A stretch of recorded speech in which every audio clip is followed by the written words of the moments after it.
We open this story with our main character Yagami working diligently at a corporate office. That's when his coworker Takahashi apologizes to him for making him work on his day off. Takahashi's phone began to ring aloud, and Takahashi explained how today was his girl's birthday as well as their anniversary. Later that day, he's approached by Takahashi and his girlfriend, who gifts him some food as an apology for keeping him at work. Suddenly, he spots a truck heading straight for a child, and our guy wastes no time to sacrifice himself to protect the kid.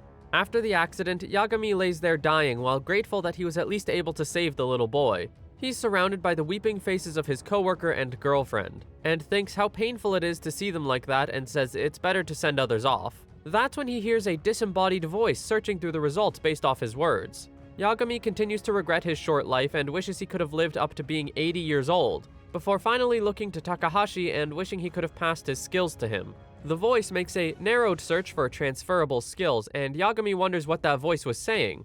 He feels himself being swept away in a pool of energy before waking up and finding out that he's not dead. Moreover, his skin is now blue. He looks ahead and finds goblins all staring at him with a concerned look, and they say how he fell from the sky. And that's when we now see Yagami as a small goblin.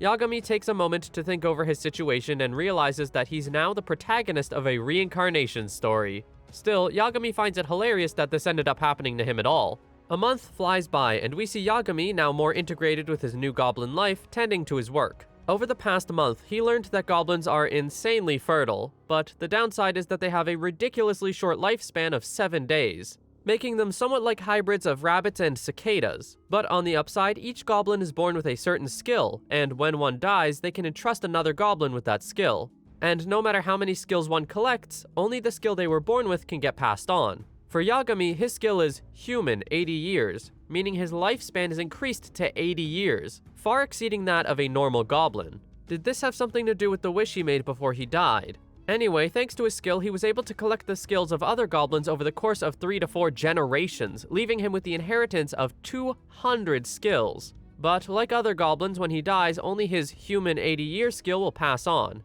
But at least he can use the other 200 skills freely. Yagami travels through the forest, amazed by its vastness, and that's when we learn the goblin village is kept secluded by the surrounding trees. Spotting an apple and taking a bite, he thinks about how his sense of taste hasn't changed, and since goblins are omnivores, he can eat just about anything. Goblins also don't sleep thanks to their short lifespan, and this is the same for Yagami. But at least he's grown accustomed to his new body. But there is still one problem. His sex drive being 3 times more heightened than a human's. And although he finds goblins cute, he doesn't see them in that way. But at least he's a lot more popular with the ladies than when he was a human. Yagami continues onward until he finds a man laid up against a tree. Yagami notices the dire state the man was in and rushes to heal him thanks to a skill he's inherited. The man is confused since, despite being the demon lord, Yagami is persistent to help. Yagami, of course, thinks that all injured people are the same, until he stops after realizing what the man just said. He wasn't expecting to think demon lords also existed in this world, but at the same time, he's a goblin, so it makes sense. The demon lord tries to talk to Yagami, who just tells him to stop since he can't focus. But the demon continues anyway, saying how it's pointless to try and heal him. Yagami notices how his skill wasn't working and finally stops, but asks if there was another way to save him, mentioning that he had 277 skills on hand, plus his human 80-year skill as well. This makes the demon lord burst out into laughter and immediately violently cough. Still, the demon lord says that if Yagami can hold that many skills, then his vessel must be bigger, and thinks he should inherit skills from other species too. The lord asks Yagami if he'd like to take his skill, and for a moment, Yagami is hesitant. True, he's already taken so many skills, but this shouldn't be done with half-hearted feelings, especially for someone like the demon lord. But in the end, he accepts his skill. The demon lord extracted his skill from his body and left with Yagami, who notices it's called Law of the Jungle. In his final moments, the demon lord says how monsters have a tendency to obey those stronger than them, and that this skill makes it absolute. Any enemy he defeats will swear their loyalty to him no matter what. The man begins to fade away, marking Yagami as the new demon lord and leaves the rest up to him. He fades into the void with a lasting smile, leaving the little goblin to look up at the sky. On that day, the world celebrated the demise of the demon lord who had been rampaging for hundreds of years. But what humans don't know is that the threat of the demon hasn't completely disappeared. Not yet. We pick up with Yagami making his way back to the village, only to see everyone gathering together in the center. He asks what's going on, to which one of them says that a goblin was a traitor for killing a human. He sees the panic among the goblins and figures that killing a human was taboo for them. The accused goblin explained that he was outside the village when he ran into one that attacked him unprovoked. Yagami was confused that even under self-defense, the goblin still found it unacceptable. And that's when one came charging into town, warning them that the humans were coming. We see a band of knights storming towards the small creatures. The goblins are weak, and besides their high birth rates, that's all they have going for them. Yagami gathers the creatures and asks for the number of humans coming, to which one says that there's around 50. He warns everyone to stay calm and sets off to face them. That's when we see a knight on horseback just outside the village. Upon seeing Yagami, the knight says how they'll take their revenge on his kind. But Yagami tries to reason with the knight peacefully, but this didn't work since the humans went on the offense. Using his skill, Iron Body, a knight came charging and swinging his blade at Yagami, but it snapped in half. In return, Yagami used his other skill, Stone Blast, and began pelting the knights with the rocks. Still, the knight commanders warn the men to not waver since it's just a goblin with one skill. This inspires all the other knights. All the while, Yagami thinks about how this was the first time he's used his magic offensively. We see the knights not being able to hold their own against our little guy, and soon, they were all defeated. Annoyed, the knight commander insults their men for losing to such a small creature, but now that the conflict was over, Yagami was finally able to talk to the commander peacefully. The knight removed their helmet to reveal a beautiful woman underneath, as she agreed to talk with Yagami. Yagami says how his kind were in the wrong and they don't expect forgiveness, but at the same time he begs the woman to not attack his village, and asks if she planned to annihilate them. She replies yes, under the reasoning that if one of them kills a human, the humans will wipe out their entire race. Of course, if it were a monster that killed a human, it's natural for them to want to subjugate that creature. But these little guys can't even live past 2 weeks. This just seems like bullying. Still, Yagami tells her that their village does have laws already in place and that he's the goblin judge. He explains that the punishment of killing a human is 7 days in jail. But the woman is displeased by that and says it should instead be a life sentence. Yagami tells her that his kind has a week-long lifespan, and the guy who committed the crime only has 2 days left to live, so technically, yeah, it is a life sentence. The woman thinks this over before staring down at Yagami. Her men are still not pleased by those rules and try to argue to destroy the village anyway. Annoyed by the knights, Yagami uses his skill, Law of the Jungle, to compel the knights to kneel and swear loyalty to him. The woman was baffled by this display, but laughs and calls our little guy interesting. She finally acknowledges their laws, but only within their territory, which is just fine by our guy. She then asks him his name, to which Yagami pauses since his old name would come off as weird and the goblins never gave him a new one. After some thought, he says his name is Akira, and the woman calls herself Karen. With that, Karen withdrew her men from the forests and Akira returned to the praise and gratitude of the other goblins. Not only that, they all agreed to make him their leader. After Karen confirms the death of the accused goblin, she finds Akira now dressed in a completely new outfit. He explains to her that after what happened, the other goblins made him their village chief, but Karen doesn't think the outfit suits him, so he takes it off. Getting back to things, she's glad that him being the chief made things more convenient to deal with, since despite the accused serving justice, she still feels troubled by something. Noticing this, Akira asked her if her higher-ups were still unsatisfied, shocking her as to how he was able to figure that out, and Akira thinks that it's all the same. In his previous life, Akira thinks about how even if the best solution is offered, someone on the higher-ups will still have a problem with it. Even if he is in a different world, it functions just the same as Earth. Karen says how given the current situation, she offers Akira to speak with her higher-ups in hopes he could persuade them, and he agrees. Upon reaching the human kingdom, the people are shocked to see Akira being escorted by the knights on horseback. Akira asks why everyone is staring at him, to which Karen explains that the amount of attention he's receiving is because people just can't help but be scared when they hear the word monster, but at least with an escort, they won't attack him. But Akira sees that the people don't look scared. Karen thinks that this may be because he's a goblin, and we learn that there was a time when humans kept goblins as pets because they are docile and cute. Even Yagami agrees, but Karen adds that the trend eventually died off when the goblins started, well, dying off. So it's like owning a goldfish for a pet. They're cute, not hostile, but they don't survive that long. The group finally reached a magnificent estate, and Yagami stepped inside a luxurious and grand mansion for the first time. The feeling overwhelms him, and he excuses himself to the bathroom, but like the rest of the mansion, he finds it overly designed. After that, he walked around the estate until spotting an old man tending to a tree. He approaches the man asking if he's the gardener around here, and the sight of Yagami prompts the old man to ask if he's been captured and sent here. But he assures him he came of his own free will. After telling the man he came to discuss business here, he asks the man if he's heard about the incident of a goblin killing a human. The man believes he may have heard it, and Yagami says that he's here to take responsibility. Although he wasn't the one to have committed the crime, but he's still the village leader, so he came to apologize. The man assumes he's here for the sake of his village's safety, but Yagami says that's not it, and instead is here to explain that both humans and goblins make mistakes. Which is fine, as long as everyone can learn from them in the end. And that's why he's here himself, to learn from this mistake and apologize. This intrigues the man, and he randomly asks if he's come from the bathroom, which he did, and Yagami criticizes the bathroom's design. This makes the man burst out in laughter as he too openly and loudly criticized the person who designed it. Yagami fears he could face punishment and tries to get the man to be quiet, but Karen approaches the two, calling the old man Count. This confuses Yagami as he thought the old man was the gardener, and this makes Karen gasp and she orders him to shut his face, as he was actually speaking to the owner of the mansion and uncle to the emperor, Count Orleans. This baffles Yagami and accuses the man of tricking him, which the Count says he didn't do anything wrong since he was just tending to his hobby. Still, he was thankful to hear something interesting and decided to put an end to the matter at hand. Ordering Yagami to follow him, he dismisses Karen and walks off. And just like that, the higher-ups seemingly took an interest to Yagami. We pick back up with Akira surrounded by gorgeous women swooning over him and smothering him in between their huge personalities. Akira and the Count, who asks him to refer to him as Simone, are enjoying themselves with lovely women clinging to them. The Count asks Akira to keep this between the two of them. The Count goes on to say how he's become fond of Akira, even calling him sexy, and explains that in life, a man has to be sexy. Otherwise, there's just no meaning to being born unattractive. Akira isn't quite sure if he agrees with that, but the Count goes on to say that he chose to live his life to the fullest as that's a way to outshine other men.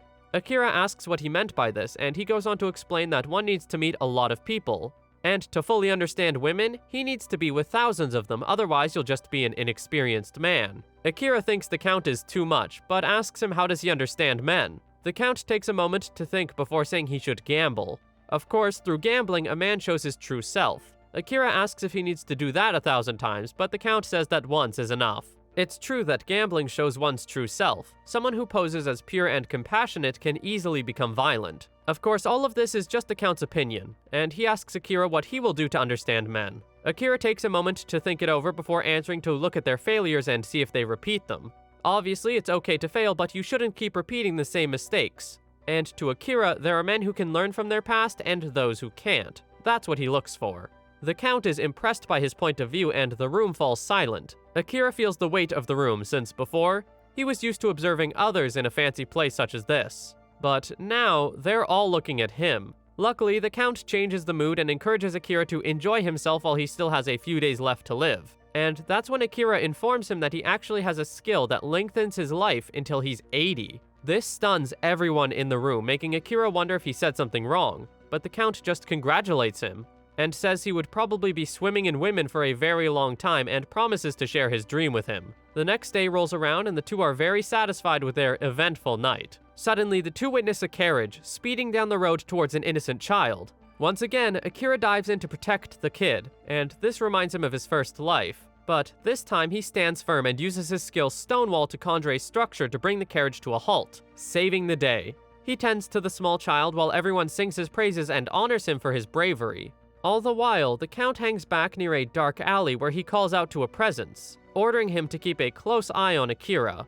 With a shady expression, he says to himself how a goblin with an extended lifespan could become greater than the Demon Lord. We pick right back up with Akira being praised for saving the child. That's when a haughty man steps from the driver's seat of the carriage and began yelling at Akira, saying how he just damaged Sullivan Jr.'s coach. He demands to speak with Akira's owner, and Simone steps forward to inform him that Sullivan Jr. was the previous prime minister who seemed to be living somewhere in the area. The arrogant man assumed Simone was Akira's owner and demanded immediate compensation for all the trouble, to which Simone simply apologized. Akira noticed how despite his status, he chose to handle the conflict humbly. Still, this didn't satisfy the man, as he explained that someone inside the coach was very important to the minister, and Akira starts to believe that the situation might get out of hand. Using his skill X-Ray, he reveals that there's no one inside. Simone starts to accuse the man of misusing his authority, but the man tries to argue against it, although the Count doesn't buy his words for a second. However, in the end, he ends up arrested for his crimes and gets taken away. Simone then congratulates Akira for his efforts of saving the child and guarantees Akira's village autonomy. This delights the Goblin and he thanks him for the generosity. However, Simone does say that it comes with the condition of Karen being an observer, but Akira doesn't mind. Back at the village, Akira is greeted by the other goblins and he tells them that they're no longer being subjugated, but he suggests that they should come up with a few new laws. All the while, Karen is closely observing the village under the orders of Simone to keep an eye on Akira and report any suspicious activity. After concluding with the rules, Akira asks his people which among them has offensive skills, which prompts Karen to ask him what he's doing. Upon seeing her, the goblins cower in fear, but Akira tells them that she's an ally and Karen formally introduces herself to the village. This didn't do much other than intimidate the goblins, and this forces Karen to apologize and reintroduce herself in a kinder way, which makes the goblins warm up to her. Akira announces that they should put up a garrison for the village, but Karen questions why he would suggest that given their short lifespan. But he already thought of a solution, and begins by calling to a goblin named Hanzo. Karen still doesn't understand, and Akira says he thought about this when he heard of the previous Prime Minister's name, Sullivan Jr. With this, when a goblin dies aside from its skills, they'll also pass on their name. And whenever a goblin is born with an offensive skill, they'll join Hanzo's team. Afterwards, he asks the other goblins who has an appraisal skill, only to realize that it was a pretty rare one. He goes on to name another goblin, Kinokuniya, and leaves her in charge of trading with humans. And all crimes will be handled by Toyama no Kin. With this new system, even when a goblin passes, the goblin who inherits the name and skill will take over the position. Akira figures this system is perfect for the goblins given their short lifespan. And Karen was left astonished and agrees with Simone, saying that Akira is no ordinary goblin. We see a goblin calling for Akira's attention. The little goblin was proud to reveal a beaten human tied to a tree while he stood there smiling. We learn that this goblin is Hanzo III, and it's been 2 weeks since the name succession system was implemented and everything seems to be working out in success. Hanzo III tells Akira how he found the human trespassing in their forest and attacked him, but he was able to subdue him without killing him. Akira looks to the man and determines that the man would recover in about a month or so, but it was in the act of self-defense. Akira tells Hanzo III to take him back to Karen, and this makes him become fidgety. Hanzo III says how after he was done with his work, he promised to spend some quality time with someone, and Akira sees this as a death flag given that if they do, they'll die afterwards. But still, he tells Hanzo III that he'll take over from here since he can't make the person wait. Even as a goblin, some things just never change about Akira, always sacrificing himself for the needs of others. After Hanzo III runs off, Akira says how he'll have to get the man to Karen, but luckily she was nearby.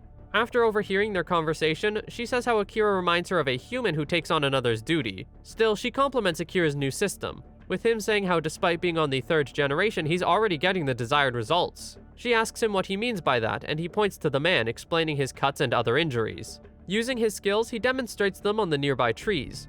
Akira then explains how the goblins must have used skills of the same group. Karen doesn't think that it's all that odd for goblins to have more than one skill, to which Akira agrees. But he adds how they also inherit a random skill, and explains how there was a goblin in his village who, despite possessing strong arithmetic skills, has inherited super strength. He compares this to humans, who can select somebody with the same ability and sync with them, but for goblins it doesn't work like that. Karen starts to see the purpose of Akira's name succession system, and he continues by saying the goblins in Hanzo's group all possess offensive skills, so it's likely for them to inherit a skill that belongs to that circle. That's when Akira thinks back to the wish he made right before being hit by the truck, to transfer his skills to Takahashi. He compares this to how the goblins are, being able to transfer their skills but at random. Our guy hoped to change that with his newly implemented system. Akira says despite their short lifespan, the goblins can still grow. Karen replies how if that happened, they'll be seen as a threat to humans, but he isn't worried since the goblins have him, and as long as he's around, they won't become hostile. Later, we see a young girl racing through the forest. She uses her search skill and picks up on the essence of the Demon Lord. This excites her as she thinks about how they will finally reunite. Akira is busy writing when Karen walks into his house and asks what he's doing. He replies that he's creating a law that can be shown to humans, explaining how if they can prove to the humans of their autonomy through their laws, then they would be convinced. Karen asks if the goblins are going to enact legitimate self-defense and points out how they didn't assert it during the incident previously with the goblin who killed a human. Akira says that they do, but it functions more through negotiations that encompasses both parties. And through that, they'll have to find an overlapping area to bring them together. He brings up that if he did claim self-defense during that previous incident, then the humans wouldn't have been convinced, let alone listened. He adds that that's why he said the accused would face a life imprisonment, since the humans would understand that. Karen begins to understand our guy's logic, and as he continues to write his laws, she thinks about how thoroughly Akira thought through everything based off of one incident. and is definitely reporting this since he's starting to look more and more like a threat. Suddenly, the two were drawn to the screaming coming from outside, and that's when we see the villagers running in fear.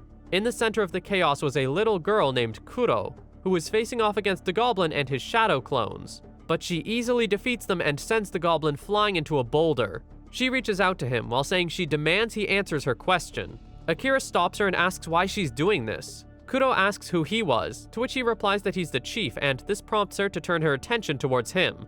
Under the assumption the demon lord had passed through the village, she asks for his whereabouts, and this makes Akira think if she was his stooge. Karen says how the demon lord was dead, but the little girl didn't believe it for a second and uses her skill search, to show his skill. This skill search illuminates Akira, which puzzles Kuro, and she asks how he had his skill. Before he could answer, she assumed Akira was the one who killed him and went on the offense. Akira desperately tries to explain himself, but Kuro wasn't hearing any of it, forcing Akira to act and cast chains to trap the girl. However, she easily snaps the chains with her strength and tries to go for the kill. On the defense, Akira used his skill counter as she tried swinging again, and this reflected her attack back at her. Taking his chance, he binds the girl once more with the chains and ends the conflict. He tries once again to talk to her peacefully, but Kuro continues to accuse him of killing the demon lord. Akira asks what the demon lord was to her, which confuses her. He adds if it was possible for the demon lord to be defeated by a small goblin, but Kuro quickly says of course not,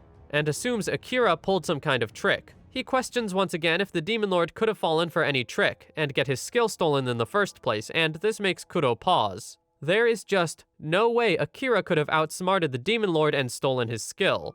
Kuro asked how Akira ended up with the demon lord's skill, to which he replied that the demon lord entrusted it to him. He even recites the lord's final words in his voice, and this convinces Kuro, making her cry and collapse to the ground, mourning the death of the demon lord. Later that day, Simone is shocked upon hearing that Akira has the demon lord's skill. This makes him wonder if God plans to overthrow humanity. We see the Count sitting in his office with a furrowed expression while staring at a board game. A maid asks him what's bothering him, and he simply replies that he's at a disadvantage. He asks the woman if she knows how to play the game Charanga, and says how one can't win due to a unique skill. The woman asks what he means by that, and he replies by explaining how in this game, a player is allowed to take their opponent's pieces and use them against you. In contrast, the pieces you take from your opponent only disappear. The woman comments on how unfair that rule is, to which the Count agrees and compares the demon lord's skill to the game rule. Back at the village, Kuro calms down after the previous outburst, and Akira takes notice of her clothes. Before calling over Echigoya, Akira then asks the girl for her name, to which she replies Kuro, and Akira formally asks the little goblin to make some better suiting clothes for the girl. With a snap of his finger, a group of goblins suddenly appear and sweep Kuro away, much to her annoyance. But luckily, Akira was able to use his skill on her so she'd calm down. At the same time, Karen, who earlier commented on Kuro's behavior, was also dragged away by the goblins to have a surprise makeover. Later that day, the girls returned to Akira, now wearing some very cute outfits. Akira inspected the craft of Ichigoya, explaining how his special skills are sewing and spinning, and was impressed by his talent. Kuro interrupts, asking why Akira put her in an outfit like this, to which he replies that what she was wearing before was all tattered, and a cute girl like her shouldn't be in something like that. This makes Kuro blush and asks him if he's happy that she's cuter now, to which he agrees. This made Kuro demand Ichigoya to make her another dress and lift the poor guy over her shoulder so he'd hop to it right away. After she drags the innocent goblin away, Akira also compliments Karen on her dress, but Karen tells him to stop. Still, he admits that she really does look cute, which makes her turn her head away to hide her embarrassment. Anyway, Karen compliments the craft of the dress, and Akira replies that he could offer Ichigoya's skills to the humans, since for a goblin, if it's a technique arose from a goblin's skill, it'll be lost after 2 weeks or so. But before that happens, he wants to hand it over to the humans so the skill will be used more effectively. Either that or he can sell it for profit. This makes Karen ask him up front if he plans to be the Demon Lord, which stuns him at first, but he says no. He explains that the Demon Lord's mistake was using his skill selfishly for his own people. This knowledge coming from him reading up on the previous Lord. So, of course, if you only used your power for your own benefits, then you'd become an enemy to the world. But for Akira, even though he may be the successor, he doesn't plan to make those same mistakes. Akira is at the bedside of a dying goblin. After the goblin passes away, he inherits her skill, Heal. Later that night, the village is in full swing for the funeral party. All the while, Akira was sitting on the sidelines, thinking over the skill he'd just inherited. He already had many skills similar to that one, so it was practically redundant. Now, with 300 skills, he starts to worry about how much of the skills overlap with each other. and figures it would be best if other goblins went to tend to the dying one rather than himself, since he already has more than enough skills. Suddenly, Kuro stops by, now wearing a different dress than before. Our guy once again compliments her outfit, making the young girl blush, but she assures him that flattery doesn't make her happy, even though it's written all over her face that it does. Akira also notices that and says it's not flattery, and this boosts the girl's ego a ton. She then asks him how long his remaining lifespan is, but our guy tells her that he has a skill that increases his lifespan, so he doesn't have to worry about that. Kuro was surprised to hear about that since she herself had never heard of such a skill, and wonders if it's also a unique skill like the one the Demon Lord had. He's curious about that and asks Kuro if she possesses one, which she says she does. 2, in fact. Skill Search and Farsight. She had already shown one of them, her Skill Search, and her other skill was one Akira was already familiar with, since he had that one too, and showed her by using the skill to see a tree that was a kilometer away. Impressed, Kuro also activates her skill and the two laugh together while their eyes shine like headlights at the funeral party. Suddenly, a wave of energy begins to consume Kuro as well as Akira. Then, his skill leaves his body and enters Kuro, combining the two skills into a brand new skill for Kuro, Clairvoyance. Akira encourages her to test it out, and now Kuro can see much farther than before. Akira himself can't use the skill and wonders if the two skills fused into a higher ranking one. This incident sparked something within Akira as he found a solution to his skills issue. Akira stands before Hanzo V, the current leader of the offensive skill team and the one who defended the village against Kuro. After confirming that Hanzo has the clone skill, Akira placed one of his skills into the goblin and leveled up his skill to Shadow Clone. Now this guy will become the next Hokage. Akira asks him how it feels, and right away Hanzo tests out his new ability. Our guy doesn't see much of a difference, but the Hanzos tell him that now all of the clones are the real Hanzo, and Kuro adds how before, shadow clones were useless to fight against unless you found the real person. But now, one has to defeat all of them since they're all real. Now fired up, Hanzo asks Kuro for a rematch now that he's stronger, and Kuro gladly accepts. The two begin their duel with Akira warning them not to take it too far, and that's when Karen once again expresses her amazement to Akira's talent, especially now that he can evolve skills. Although Akira himself didn't know he could do that, and if he could, he would have done it a long time ago. We learn more about how to combine skills. In order to do it, both parties have to have the same skill, and once Akira passes his skill to another host, his skill will vanish. Though it may be a strict condition, for goblins who already have an abundance of skills and can pass them on easily, it's an easy feat to achieve. Karen wonders if he can do this with anyone, and Akira believes he can, though Karen thinks it might only be restricted to goblins. But given that Akira has already done this with Kuro, he believes that it can be with anyone, though Karen does suggest that maybe he can only perform them on monsters, which is a fair point. Akira thinks back on the moment he died in his previous world, and due to his final wish, maybe this world was chosen for him thanks to the online search. So now he's able to live in the world that he wished for, combining and developing skills, a system that aligns with his own practice. Akira takes a stick and draws a board game in the dirt and asks Karen if she's familiar with a game based on players taking turns moving pieces and capturing them. She says she does and that it's called Charanga here, which surprises him since he had a similar game called Shogi back on Earth. Karen then explains the basis of the game, which is similar to chess. Akira compares skills to the rules of Shogi, which he figures in a world he wished for would have abided by the same rules. Still, this isn't something he's willing to share with Karen at the moment, and instead says he would be grateful if he could share his skills with humans, because if he were to monopolize it, then they would be considered threats like other monsters. That's when Karen notices how noisy it's become, and the two see a group of humans approaching the village who threaten to exterminate them all if they don't comply. Hanzo quickly goes on the defense against one of the humans. Akira meets back up with everyone, asking to know what's going on. That's when one of the goblins informs him that the humans suddenly attacked them, with Kuro adding that she offered to kill them all, but Hanzo told her to hang back. Akira quickly calls off the fight and wishes to speak, which gets Hanzo to stand down. However, a human snuck in a cheap shot and kicked Hanzo into a tree, fueling Akira's anger. He tells the man off for attacking someone who had stopped fighting, but the man simply didn't care, which further angered our guy, and he demanded to know who they were. They explained how they were originally chasing after Kuro, making Akira ask why they would do that, but to the men, they didn't need an explanation to subjugate a demon, who they revealed used to be part of the Demon Lord's army. Akira asked if Kuro had actually done anything to hurt anyone, but the men say of course rather casually, and go on to say that Akira should just hand her over to them in exchange for overlooking the likes of them, and this sets Kuro into a blinding rage. Before she could do anything, Akira lets the men know of their village's autonomy, granted to them by the court. But this just makes the man mock his words, followed by him saying he doesn't care for their autonomy. Akira then enforces his authority and demands the men to leave, but again it was met with mockery. Akira turned to Karen, who had already confirmed the situation. Since Akira exhausted all of the necessary warnings to get them to leave, he'll just have to use legal force. After walking towards Hanzo, Akira thanked him for standing up to the man and gave him the okay to teach them a lesson. Of course, the man doesn't think the Goblin stands a chance, but Hanzo shows off his ninja skills in return. Just before the man could insult him again, Hanzo and the other Hanzos swiftly defeated the humans within mere moments. After the village sings his praises, Akira notices Karen's low expression, and she says how things will become hectic from now on. Although Akira assures her that he did follow the procedures. Besides, the men started it. She agrees, but since a single goblin took down 4 famous hunters, the news would certainly travel fast back to the military. Akira is shocked as he had no idea these background characters were that important. Akira is currently baffled that the 4 seemingly phony villains were actually important. Karen understands his doubts, but assures Akira that those men's strength speaks for itself.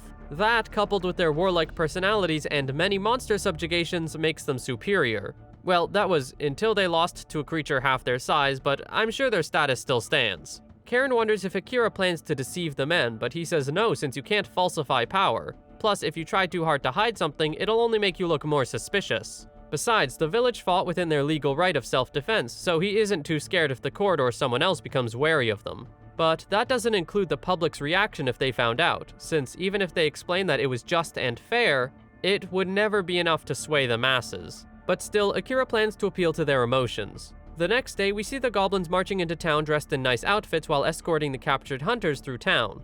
This, of course, gathers the attention of the crowd, and some even suspect that Kuro was the goblin princess. Jumping back to the previous night, we see Akira ordering Ichigoya to make some nice clothes for everyone, including a beautiful dress for Kuro, which makes her blush. She agrees to wear the outfit for him, but he also informs her to do something else. Back to the present, we see the goblins continue to march through the town until they're stopped by a man throwing rocks at them, and shouting how they're nothing but monsters. This infuriates Kuro, but she looks to the crowd to see Akira, and this reminds them of the deal they made. No matter what the humans do, she cannot retaliate. A human then throws a rock directly at her, but Hanzo swiftly catches it before it could strike her and glares at the man.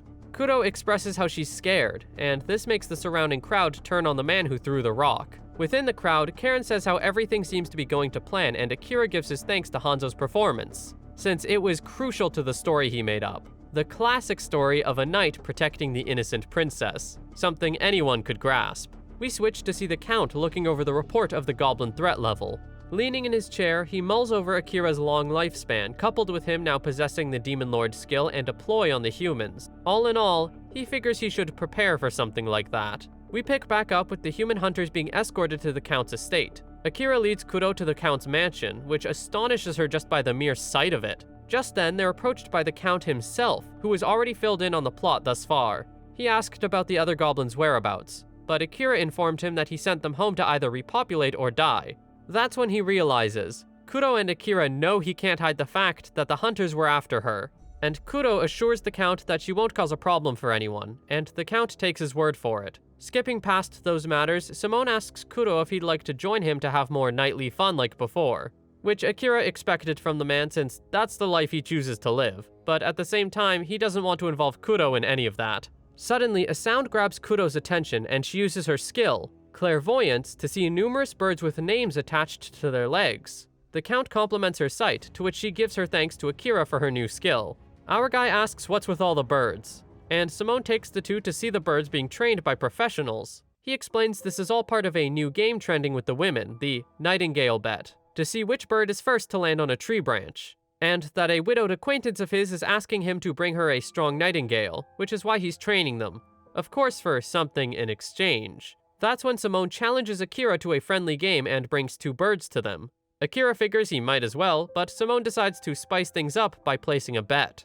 If he wins, he'll take one of Akira's goblins. Of course, he wants the one who can sew, so he can whip up some alluring clothes for the ladies. Akira agrees but asks what he gains if he wins, to which the Count says he'll take action so the same incident with the hunters and Kuro doesn't happen twice. That's quite the tall order. Akira agrees and chooses a bird. After the selection, the birds are released and it seems like Akira's bird was going to win, but at the last second it sways to the side, which confuses our guy. Kudo informs him that though he can't see it, there was a thin thread attached to the bird's leg and pulled it back. Kudo was about to out the Count, but Akira used his skill to stop her just in time. Simone seemingly won the game, and Akira, as promised, says he'll bring over Ichigoya tomorrow.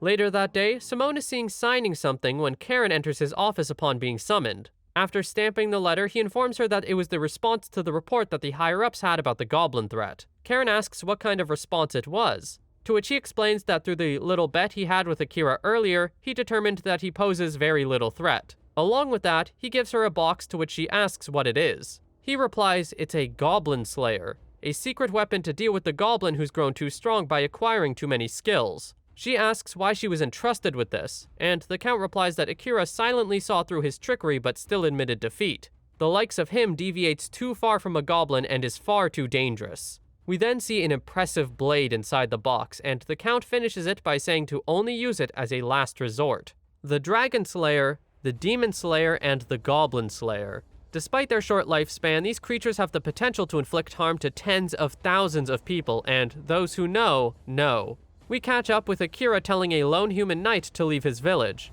but he refuses to abide by his commands. After confirming his resistance to Karen, the knight goes on the offense, prompting Akira to use his skill, Black Blaze. We learn that this skill is formed by the combination of two blaze skills that he gave to a goblin, and when that goblin dies, the skill returns back to him. Akira and the knight continue their clash until Akira comes out on top by consuming the man in the black fire, telling him to burn to ashes, leaving nothing left. Not even a drop of blood. Wow, where did that come from?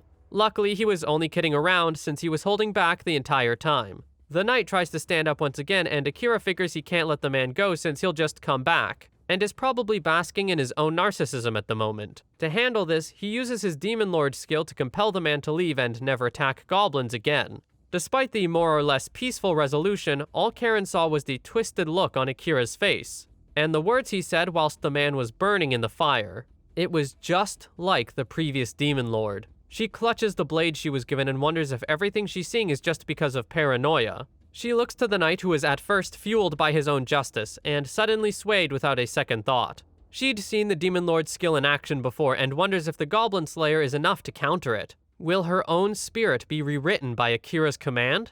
Akira noticed her and asked her what's wrong, to which she said that it's nothing. But he was able to see her pale face and went to comfort her, but she jerks back. Changing the subject, she asked if he'd become more powerful recently, and he wondered if she meant his new skills, and he explained it was a fused one. She asks if he can inherit those skills, to which he said yes, and this further worries her, since because of Akira, the other goblins will also become stronger. Even if the Count doesn't view them as a threat, she knows as each day passes by, even the most common goblin will begin to pose a threat. And eventually, even the Goblin Slayer won't be of any use to them. There's no better time to take out Akira than right now. That night, Akira is seen attending to his business until he hears a knock at the door. After announcing them to enter, he turns to see Karen now standing in his house, stripped down to her underwear. Akira is shocked to see Karen in his house with very few clothes on and asked what she's doing, but she dashes over towards him with the dagger hidden behind her and straddles our guy. Akira feels like this moment was stripped straight from a shoujo manga scene, but he sees Karen's eyes welling up with tears and uses his skill to wrap a blanket over her. He figures this kind of act was usual for her, but knew that she was up to something. Still, he tells her that goblins don't fall for seduction, and uses the other goblins as an example, saying how she sees them differently than humans, and it's the same for him. Karen apologizes and runs off quickly and slams the door behind her. Of course, Akira was lying about him not being attracted to Karen, but he figured it was the best thing to say, since he didn't want to know why Karen attempted that in the beginning. Karen rushes off until she comes across one of the goblins who wonders where her clothes were, but the goblin says that he'll bring Ichigoya to make her a new outfit and wanders off. Karen takes a moment to think how the goblin didn't react to her being naked and remembers when the Count told her to use her charm to seduce them, since supposedly it was their weakness. She feels shameful of herself for even attempting to try it in the first place, but more importantly, she feels guilt for trying to assassinate Akira. She wonders what to do next until a voice calls out to her. Later, we see the goblin rushing Akira towards where he last saw Karen, and shows him the blanket left behind stained in blood. After inspecting the blanket, he suddenly urges the goblin to flee since he knows he's not equipped for combat. He feels a looming presence, and grabs the goblin and uses his skill, Black Blaze, to protect the two. Again, he screams for the goblin to flee, and is left alone in the dark forest. He calls for the assassin to show herself before using his flash skill to detect the hooded man. He sees Karen, now unconscious, and the man tosses her off the cliff, forcing Akira to catch her just in time. Suddenly, he feels a sharp pain before realizing he's been impaled by the assailant. Akira spits up blood before collapsing.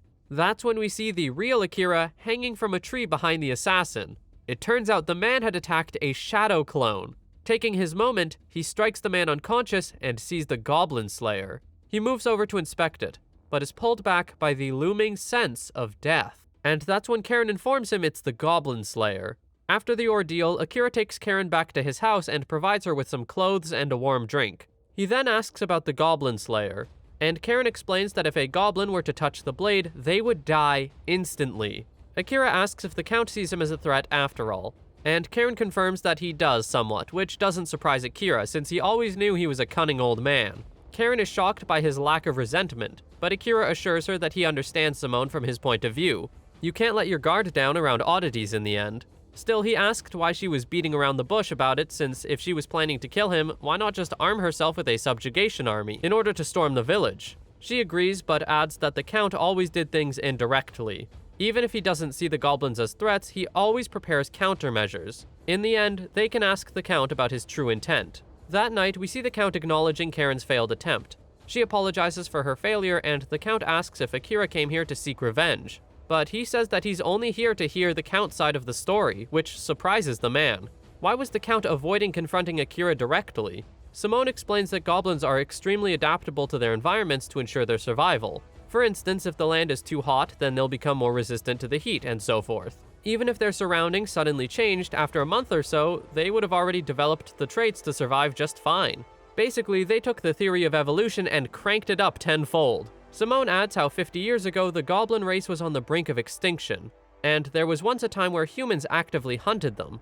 This surprised Karen, and the Count asked them what they suspected happened next. The goblins adapted to survive, of course. The very last goblin acquired a completely new skill with 3 effects: immortality, asexual reproduction, and lastly, the ability to use all of the skills the goblins possessed. This particular goblin possessed thousands of skills, and thousands of humans fell to this goblin.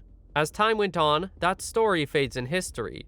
But whenever the Count annihilates goblins at a community level, he's always sure to take extra precautions. So basically, if the Count were to set his sights on the goblin village and attack them, he wouldn't know how they would evolve. The Count adds that it's not particularly a normal goblin he's wary of, it's Akira specifically. He reminds him of what Akira told him previously, to judge one by the mistakes one makes, and says how it's mindful to prevent repeating those mistakes. It's also wise not to create new ones. Akira understands this, to which the Count comments how carefree he's being about this. Akira says how the Count is getting the wrong idea, and how what's ahead of someone's mistake isn't a dead end. Instead, it's a straight path to success. As long as you're aware of your failure, you're bound to achieve your goal. This makes the Count burst out into laughter, as he didn't expect a goblin to lecture him about human logic. And it left him impressed. Getting back to business, he asks what they should do about the current situation, to which Akira has the perfect solution: to make his value surpass the threat he's perceived to be. It's that simple. Simone is impressed that Akira was able to figure out a way to make his value surpass his perceived threat. Akira goes on to say that the Count was at first scared by him, which made him act to assassinate him. Simone adds that he does, in fact, trust Akira. But Karen chimes in saying how can he trust Akira since earlier he's mentioned several times that he's fishy. The Count stands silent as he and Akira figure they shouldn't fill her in on their own personal nightly escapades. Still, even if Simone himself trusts Akira, it's not the same for the other aristocrats and nobles. That's when Akira asks the Count a very important question: if the influential people here also desire immortality. Simone says that he believes so, which confirms Akira's thought that influential people all around the world seek the same thing.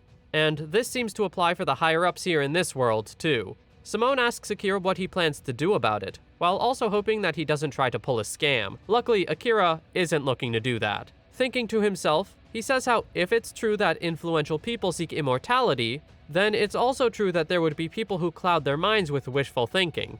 Of course, our guy doesn't plan on repeating this mistake. He goes on to say that influential people only seek immortality because they're trying to attain the summit of everything. He then walks over to a caged bird while Simone and Karen observe. Akira apologizes to the sweet bird before impaling it with an ice needle. Poor little guy. However, this was all in a demonstration of his new skill, Great Heal, as he used it to heal the bird's injuries. The bird spread its wings to take flight, while Akira explains how his skill can be used to heal anyone's injuries so long as they aren't dead. Simone is left astonished by the goblin's accomplishments, as just a normal heal skill couldn't heal a heart that's been stabbed through. But Akira says that a Great Heal skill can. Despite his great accomplishments, the little bird didn't take too kindly to being used as his experiment. Simone burst out into hearty laughter as he found something of value.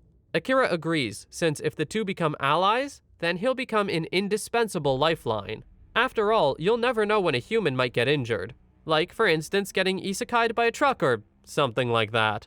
The Count couldn't agree more, since even if a single goblin goes on a rampage, the damage wouldn't reach all the way to the higher-ups, effectively making Akira a more valued asset than a threat. Fully on board, the Count says to leave the rest to him, which pleased Akira. That also prompts the little guy to give his thanks to Simone, by offering him a private hookup with a goblin with a similar heal skill to help him with his, other business, which couldn't be more in Simone's favor. Later that day, Simone apologized to Karen for the incident that involved her life, but Karen says it's not a problem and took some responsibility for her own actions. Still, she asks if the Count is really going through with Akira's plan. The Count remarks on how Akira is like a human. Not only that, he's a person with goblin's powers, human knowledge and lifespan, plus the Demon Lord's skill. And yeah, although his combination of broken stats leaning in his favor would make him an ideal threat, the Count chooses to put his trust in Akira for now, to which Karen agrees. Several days roll by, and Akira meets back up with the Count, who asked about what they discussed before, and wonders if something didn't go well. But luckily, Simone says his reputation was spreading favorably, even adding how he could demonstrate his skill somewhere once. Well, if it wasn't that, then what's wrong? That's when a tall man approached Akira and vigorously shook the goblin's hands. Confused, Akira asks who the man was, to which Simone introduces him as the third prince, Albert South Windsor. The news surprised Akira, but after taking a look at him, he could tell that the man was important given all the sparkles surrounding him. But we learn that he's more than just a pretty face, as he's also responsible for the Demon Lord's demise. Akira is stunned after hearing the prince's greatest feat. Well, isn't this prince quite the hotshot? Before Akira could get a single question out, Prince Albert told him of his skill, Shichiten Haki. Based on its name, Akira figures that his skill is based on the avoidance of 7 past mistakes, and must have avoided the Demon Lord's Law of the Jungle skill. The prince was taken aback by Akira's cunningness, as he was able to deduce his skill rather easily. However, before Akira could explain himself, Albert rewinded time back to when Akira first met the prince, and was amazed by the sparkles surrounding him. Akira again asked Albert his previous question, but this time, the prince says it's a secret. Akira bought the man's answer, assuming the prince wouldn't share his secret with the goblin who inherited the Demon Lord's skill. He goes on to figure out the possible ability the prince might have had to defeat the Demon Lord. And to the prince's utter shock, he guessed it correctly. Again, the prince calls him very cunning. Anyway, the prince announces that he's here for a request, to see upon the person who inherited the Demon Lord's skill. Later inside the mansion, during a round of tea, Akira asks Simone if he was the prince's granduncle, to which the prince added that his father was Simone's uncle. Simone continues by saying that he practically raised the prince since he was a baby, and even gives him some high praises, but also mentions how his remarkable character is his major flaw. This confuses Akira, and Simone explains that the prince himself is quite devoted to his fiancée, and this makes Simone question how he can entrust an entire country to a man who only had experience with one woman, instead of living a similar lifestyle as the old man. Albert adds how even his granduncle's trust isn't all that trustworthy, especially with a goblin, which is why he thought of visiting Akira himself. Getting to the important conversation, Albert asks Akira about his Great Heal skill, and asks if he really plans on giving it out without compensation, to which our guy says no, although he goes on to explain that he was thinking of whether he should give it out for free or ask for a lump sum of money. Albert says that he should ask for cash instead, since if a demon like himself didn't ask for anything in return, it could make people wary of him. Akira agrees with this since his overall goal is to present himself as not a threat. And logically, giving away his skills for free would be in his favor, but as the prince said, it would only make people suspicious of him.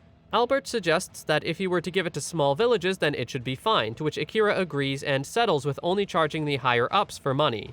The prince thinks his plan would be best, with Simone noticing the prince's manner. Later that day, Simone asked Albert what he thought of the little goblin, and asked if he plans to follow through the same way like with the previous demon lord. The prince isn't sure about this, since even he himself isn't sure if he stands a chance this time around, and adding that even if he were to plan things out properly, it'll only end up with a 50-50 chance of success. This made Simone burst out into laughter as he saw the odds are against him being all obedient, to which the prince agreed, saying it'll be rough for a docile opponent who ends up on the losing side. Simone adds how he doesn't want things to take a turn for the worst, to which the prince asks if he really trusts Akira. With a blunt answer, he replies, he does. This made the prince think for a while before offering a proposal. For the sake of their people as well, they should make Akira the next demon lord. Back at the Goblin village, we see Akira walking through the forest while thinking of the prince. He wonders how the prince could become an enemy depending on the situation, and he figures he needs to discover the ability that he has used to corner the demon lord. Little does he know that he already figured it out previously, but he forgot. Still, he figures that it had something to do with nullifying past mistakes, but for now, it would be better to think of it as a trap. For the time being, he figures it would be safer to pull back on using his skill around the person who defeated the previous demon lord. That's when he meets Kuro wandering through the forest and asks what she's doing out here. The girl replies that she had sensed a nostalgic presence. This confused our guy as he looked around, only finding himself out in the forest. He tells her that there's no one else here, and this makes her think. This also makes Akira think, as he took out a stick and using his sketch skill, he drew a portrait of Prince Albert, and asked if she's seen him, to which she said no. This actually worked out in our guy's favor, since he knows that Prince Albert was the one who defeated the demon lord, and if Kuro had a grudge against him, it could jeopardize the relationship he has with the prince. But since she doesn't recognize him, it shouldn't be a problem for now. Still, if what Akira thinks the prince's skill could be is right, then it would explain why Kuro doesn't recognize him. That's when suddenly, Kuro senses something and takes off running into the trees, saying how she'd known someone was here in the forest all along. That's when we see a bunch of men cornering a group of hooded people, until Kuro dives in with a clean first strike. The little girl is furious at the humans and continues the attack. The man Kuro had punched earlier staggered to his feet and walked towards the hooded person with a devious plan in mind. But that's when he's met by Akira and quickly goes on the offensive. Akira returned the attack with an explosive fire attack that even pulled Kuro and the other men's attention. Akira steps out of the flames, declaring that the conflict will end, and the men are baffled by our guy, calling him the rumored Goblin Lord. Goblin Lord, huh? So that's what they're calling him. The men ready their blades, and Akira asked if they had any justification for hoarding the 3 hooded hostages. But obviously, the men weren't going to cooperate. Luckily, Akira held all of them hostage himself with his shadow clones, and once again asked if they had any reasonings for their actions. Terrified, the men retreat for now while carrying the injured. Kuro praises Akira for his coolness, including almost toasting that one guy.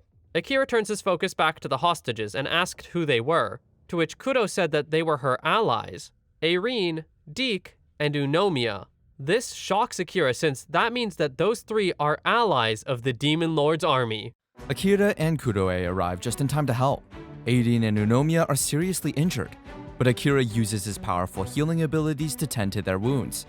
Despite the healing, Akira seems uncertain, which worries Kuroe. She asks him what they should do next. Karen watches as the 2 friends discuss the situation. It seems Akira has a plan, and she steps outside their cozy hut, calling out for Masamune. Masamune, always ready to help, approaches as the other goblins play happily. Despite her small size and cute appearance, Masamune has remarkable skills. At just 12 years old, she's a Chinese worker who already has over 15 years of experience with Temu and Shein. Known for her exceptional cooking, she leads the goblin cooking group with expertise. Akira remembers the origin of Masamune's name, a thought so appetizing it makes his mouth water every time. Masamune is named after the warlord's best gourmet military commander, Date Masamune, who is famous for dishes like sendai miso, zunda mochi, frozen tofu, datemaki, and sasa kamaboko. These are the dishes Akira thinks of whenever he calls or hears Masamune's name. They are also linked to the great commander, reminding Akira of his love for food. Despite his small and humble appearance, Akira could probably make an entire buffet disappear in no time. Shaking off his delicious daydreams, Akira asks Masamune to prepare food for the 2 patients. With a cheerful response and her ever-positive attitude, Masamune affirms that she will whip up 2 highly nutritious and easy-to-swallow meals in no time. Asian parents only do this after a heavy beating on their children. Kuroe feels at peace, knowing she's been able to help her friends. She also steps forward and offers to help Masamune with the chores. Akira realizes how important her allies are. She smiles gently as she turns back to the hut. The two ladies have already gone inside. Just as Akira is about to step in, one of the injured elves wakes up. She is strikingly beautiful, capturing Akira's attention immediately. The elf forces herself to stand and bows before Akira in gratitude. A good face and humble manners. What more could one dream of in a person? Akira hesitates and assures her that there's no need for the formality. She then asks the patient's name and if she's okay standing. The humble and pretty lady introduces herself as Daik, the middle of the three sisters Akira saved. Akira mirrors her good manners and introduces herself as well. Daik also seems to have a sharp mind. She reassesses the situation and deduces that if Kuroe is following Akira, then Akira must be following in the Demon Lord's footsteps. Akira, baffled by the praise, dismisses it and explains that she only inherited his skills, not the qualifications to be the next Demon King. Curious, Akira asks the girls about their journey. What made them so weakened, and was it those humans? Kuroe was in a similar state when she first arrived here. Daik shakes her head and informs Akira that their weakened state is due to the disappearance of the Demon Lord. This news is alarming. Akira finds himself in a dilemma addressing the situation, but his cute face only shows unease. Suddenly, Daik has an emotional breakdown. Bowing and reaching for Akira's feet, she begs him to command the other two sisters to live. Akira is now struggling to understand the whole scenario. It appears that at present, the only surviving remnants of elves are these three sisters. Daik begins to explain the bigger picture to Akira. Elves are an immortal race, and because of their longevity, many of them lose the will to reproduce or even continue living. However, they still need food to survive. Unfortunately, Aidin and Unomiya have completely lost interest in eating, something rather typical of teenage girls with a complex about their weight. Elves suffer from a rare disease that causes them to become detached from life after living for so long. In other words, they won't care if they die from starvation. The Demon Lord couldn't stand by and let this cruelty continue, so he looked after the three sisters. Being the last of their kind, the Lord ordered the elves to live. Akira recalls the Demon Lord's strength and his unique skill, Law of the Jungle, which could make even a defeated opponent submit. It was a power contrary to absolute obedience. Daik continues, explaining that when the Demon Lord passed away, his orders died with him. Although she doesn't suffer from the same illness, she can't bear to see her sisters in such a state. She has been desperately trying to care for them and feed them, but she is now at her limit. In her desperation, the humble elf, Daik, begs Akira once again to command her sisters to live. Akira, being kind-hearted, agrees. If it means saving lives, he'll take this step. But Akira wonders how he can wield the law of the jungle. He asks his companions to wake up the two elves and requests Daik to support them since they're too frail to stand on their own. In a surprising turn of events, Akira uses Rock Rave and hurls two heavy rock pillars at the frail elves. Daik is petrified and rushes to assess the safety of her sisters, asking Akira what he's doing. In another astonishing turn of events, Akira successfully uses the skill and orders the depressed ladies to live. The elves, struck by the force in Akira's command, seem to regain a spark of life. Their eyes show a glimmer of determination as Akira's order resonates within them. Soon afterward, Kuroe and Masamune arrive with food. Kuroe is overjoyed to find her friends alive and awake. With all matters resolved, Akira steps back with a humble smile on his face. Just as he takes a few steps away, he coughs up blood. Thanks to his greater heal technique, he recovers instantly. To use the law of the jungle, he must defeat the targets at least once, but striking those weakened souls would have caused more harm than good. So he had taken the impact on himself. Karen crosses paths with Akira, and it seems Karen knows something Akira didn't want to reveal. Either way, Daik approaches Akira and vows to serve him for the rest of her life.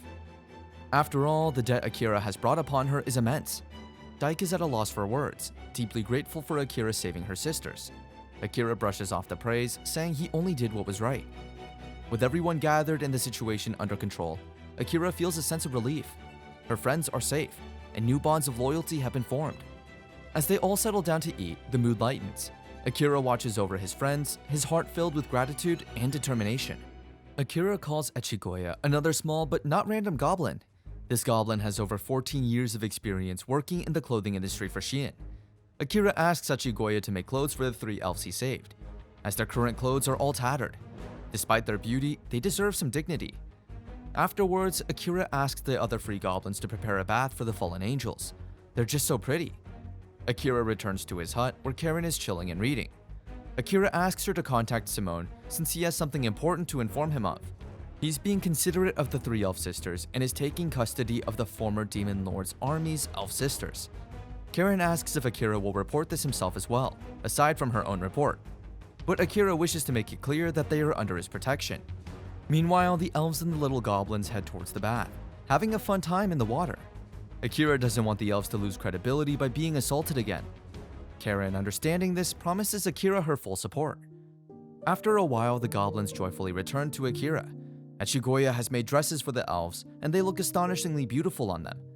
Akira admires it, thinking, she's just so pretty, but sadly, not everybody is watching. Kuroe also appears, admiring the dresses.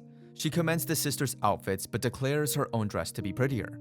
The elves take a moment to appreciate the beautiful dresses, but Kuroe, being considerate of their well-being, sends them to rest and recover properly. Daik then appears, looking stunning. Even Akira blushes at the sight in disbelief. The humble lady asks if something this luxurious is truly meant for her, and wonders if it looks weird on her. Akira instantly reassures her that it looks perfect. As Daik attempts to move, she slips and begins sliding in the opposite direction. Akira quickly uses his ghost technique to ensure she lands safely, and asks if she's having trouble moving in her dress. He offers to replace it if necessary. The beautiful elf, still blushing and feeling embarrassed, dashes off, unable to confess her feelings. Karen, who witnesses the commotion, seems unaffected and mentions she is heading to the Count's place. While Akira reflects on the incident, he jokes about possibly heading to fear Echigoya for creating clothes that incite such reactions. As Karen leaves, she hesitates, turns back, and almost asks Akira something but loses her nerves, unable to finish her sentence. That night, under the moonlight, Karen returns. Akira compliments her on her promptness and inquires if everything has been resolved. Karen reveals that the Count and His Highness Albert have jointly signed a document granting Akira full authority to handle matters related to the demon race without needing further permissions.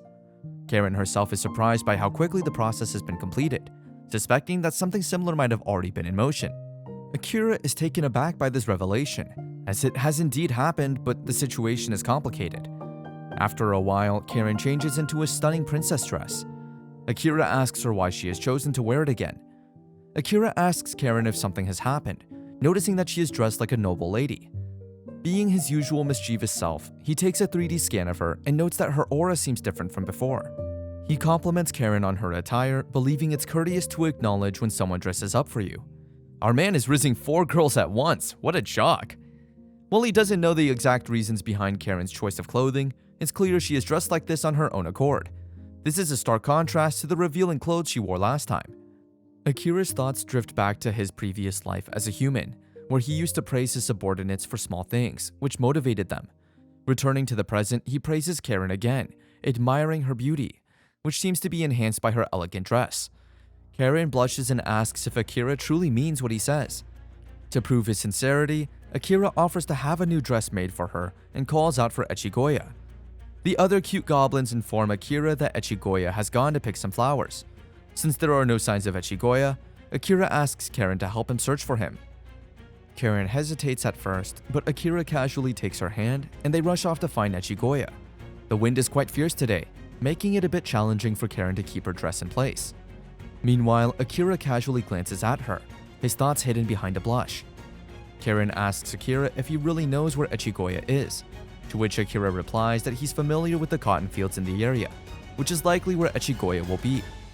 As they walk through the deep forest, Akira casually inquires about the permit and how the process was completed so quickly.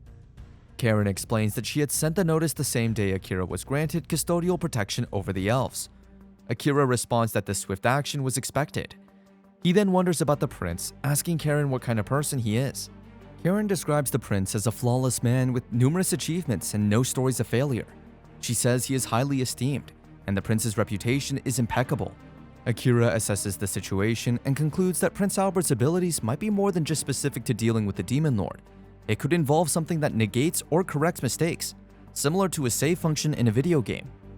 He recalls the prince's failed expression, wondering if there are limits or counter-limits to this ability. As Akira is pondering over this, they reach the cotton field and find Echigoya. Echigoya greets them warmly, but suddenly a strong gust of wind rattles the field and throws the small goblin into the air. Karen reacts swiftly, tearing her dress and rushing to help the unfortunate Echigoya.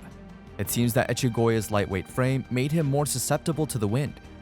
After helping Echigoya back to the ground, Karen checks if he's okay. Echigoya shows concern for her torn dress, but Karen reassures him not to worry. She explains that if the dress were too difficult to move in, she wouldn't have managed to help him. She then asks Echigoya to make a new dress for her, which he happily agrees to. Later at dinner, Echigoya presents Karen with a beautifully crafted new dress that suits both her needs and her style. Karen looks stunning, and all the goblins commend her appearance. Akira reflects on how Karen, once so reluctant, now embraces a stylish look. He approaches her and once again praises her beauty, impressed by her transformation. In the deep forest, Akira encounters a group of well-armed humans who question his strength. Despite his warning to back off, they attack him. Akira effortlessly dodges their strikes, quickly making it clear how outmatched they are.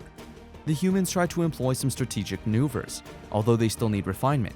Akira uses Black Blaze to immobilize his foes and leaps toward the spellcaster at the back, who is enhancing their spells. The humans become increasingly concerned, wondering if Akira might be the Goblin Lord. Akira praises their tactics, but remarks that the girl at the back seems overly devoted.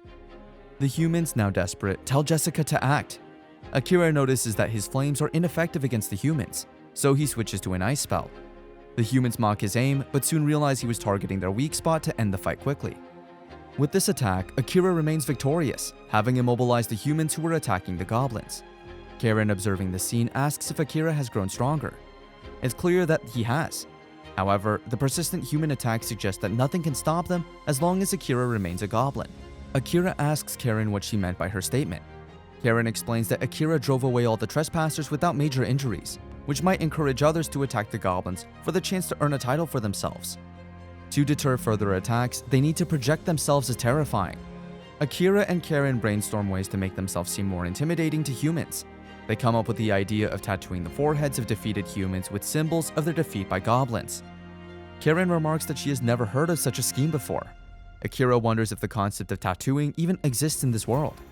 Either way, the tattooing idea seems like a promising way to discourage attacks, as it would visibly mark the consequences of losing to goblins. Meanwhile, Dyke rushes to Akira, clearly overjoyed to see him, and leaps into his arms like a girlfriend greeting her long-distance boyfriend.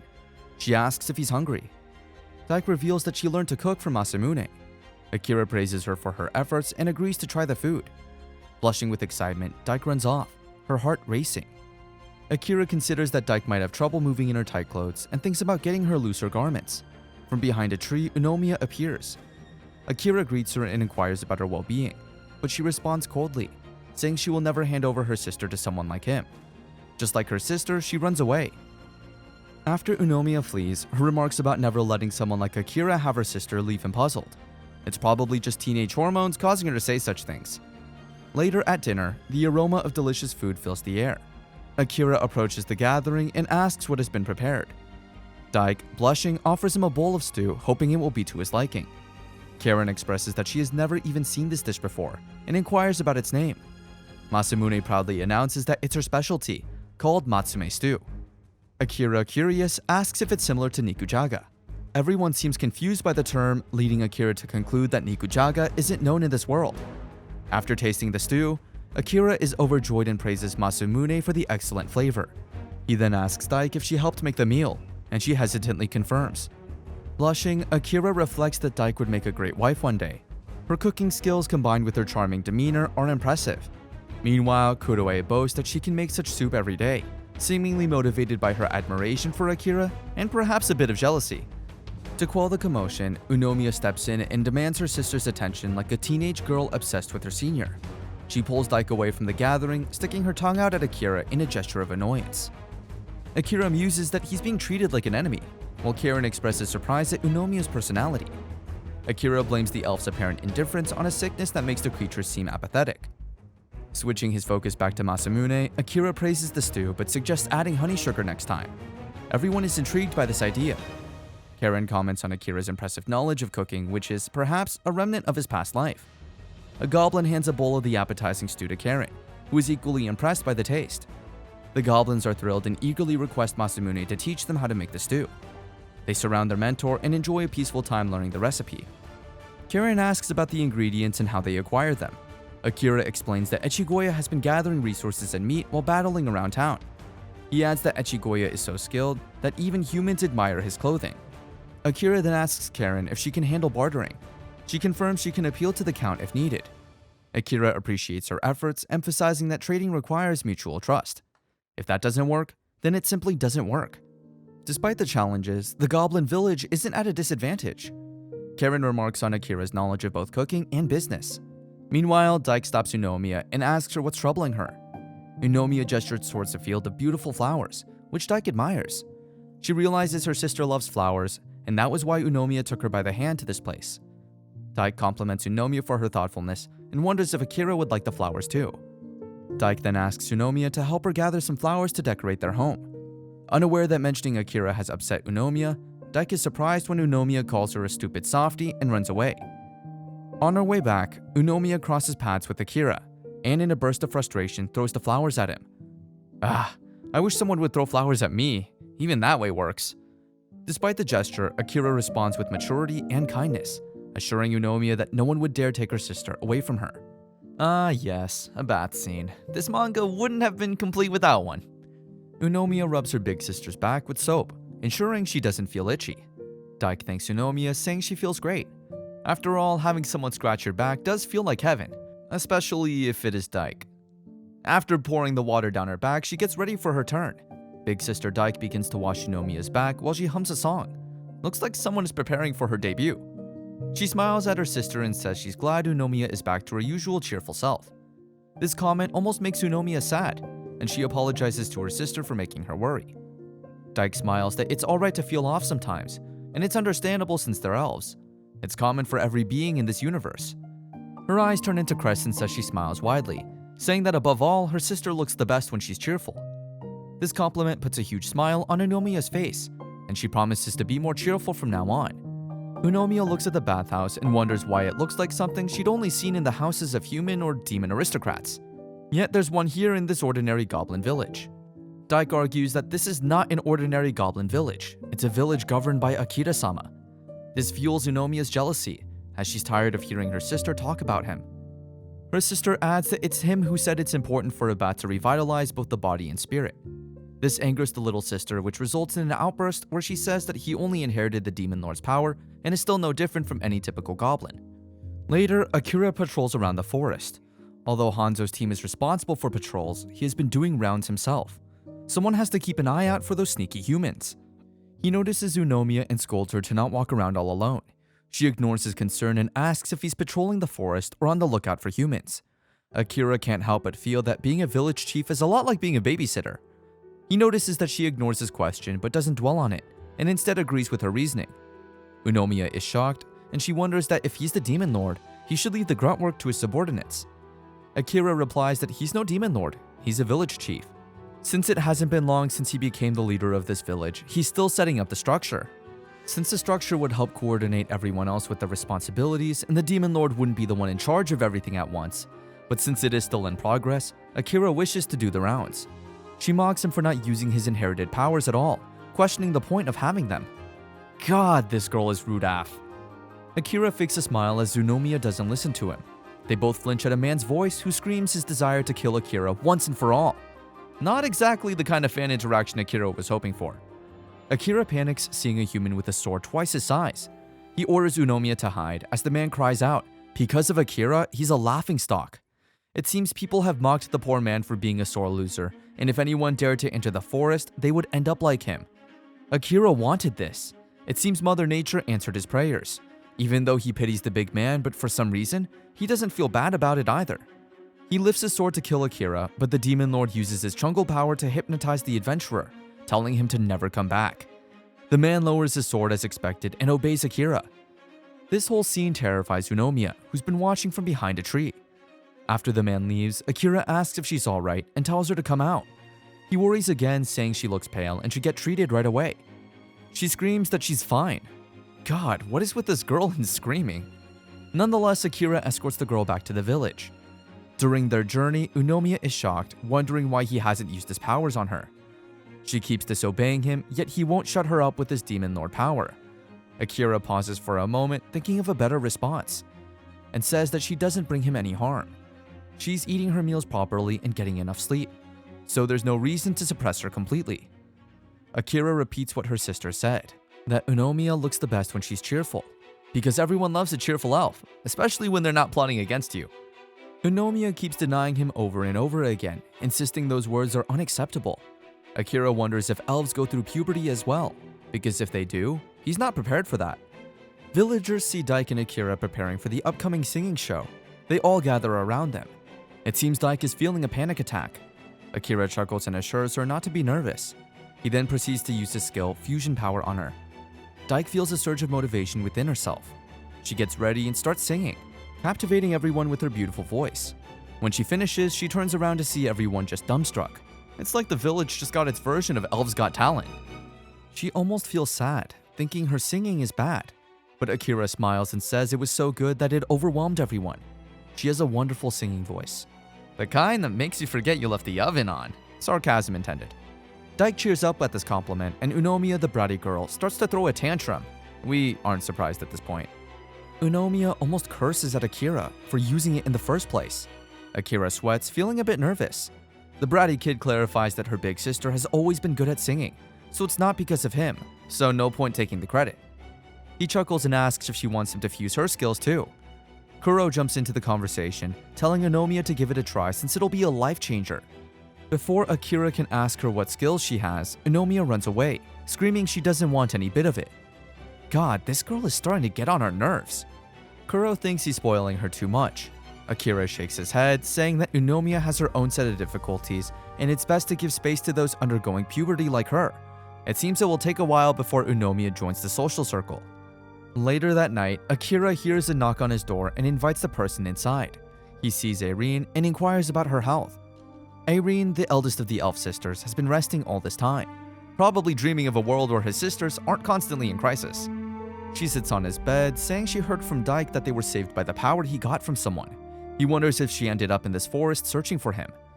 Irene says they never expected to find him in this form, though it was more like Dike dragging them in their lethargic bodies all the way here. Elf trips are not as fun as they sound. He sighs, imagining the stress Dike had during their journey. He worries that Irene is also going to come at him like Unomiya did. She chuckles that she won't, as she's greatly indebted to him for saving her life. However, things have started taking a dramatic pace since Irene is behaving kinda not like herself. His eyes widen as she comes close and presses him against her chest. She smiles, saying it's her way of expressing thanks. Akira stops her, saying it's not right. Just then, Unomiya enters his room, saying that she's there because of Dike to fuse her skills too. She's shocked to see her sister and Akira in close proximity and runs out of the house. Not only is she a brat, but she is also a mood spoiler. He tries to stop her, explaining it's a misunderstanding, but she's long gone. Irene teases him, saying her sister will hate him now. She hugs him from behind, saying she's only expressing gratitude. Irene firstly needs to be bonked and secondly needs to be put in the horny jail. As she turns him around and is about to close the gap, they hear footsteps approaching. Dike enters, saying she just saw Mia enraged. Akira apologizes and asks where her sister ran off to. Dike offers to accompany him to find her. They share a smile while Irene watches them leave to find Unomiya. Whoa, that was some hot few minutes back there. Albert has arrived and tells them that they overcome their illness and explains how no elves have recovered from such a disease. Albert proposes that Akira should create a country. This shocks Akira and looks at him widely. Albert repeats his suggestion, asking if Akira has plans to turn his village into a country. He wants Akira to become the king of the Goblin Kingdom. No pressure, right? Akira shivers, wondering why he's asking such a weird thing. Albert explains that they're doing everything they can to prevent adventurers from trespassing into the land, but it's not going well. The forest practically belongs to demons, and there's no strict law forbidding it, nor can they create one. But if the village becomes a country, it will be a different story. Akira thinks it's a good idea, but needs time to consider it. Irene, standing there, understands everything and asks Albert what his real aim is. She has her BS detector set to high. Albert makes an excuse that he just wants the goblins to live in peace. Irene gets tired of his lame excuses and uses her pheromone power on him, making him confess that it's a stepping stone for Akira to eventually become the Demon Lord. Well, that was quick. Akira freaks out and wonders why he should be the one. Albert says it's easier to negotiate with goblins than with demons. As he's about to reveal the second reason, the effect of Irene's power breaks and he realizes he almost spilled the tea. He facepalms his face for being such an idiot, but then uses his ability to rewind the entire scene to where he enters the forest riding his horse and greets Akira and Irene like nothing ever happened before. He recreates the whole scene of asking Akira to consider turning the village into a country, and adds that he's expecting a good response and leaves the forest. Akira, puzzled, asks Irene if she used her powers on Albert. She chuckles and admits that she did. She explains she had no choice as he kept restraining her and never intended to harm him. Akira wonders what the pheromone power does. Irene explains it makes others speak the truth, but is easy to break out of since it's not brainwashing, just a temporary truth bomb. Akira asks if she used other powers on him and she says no.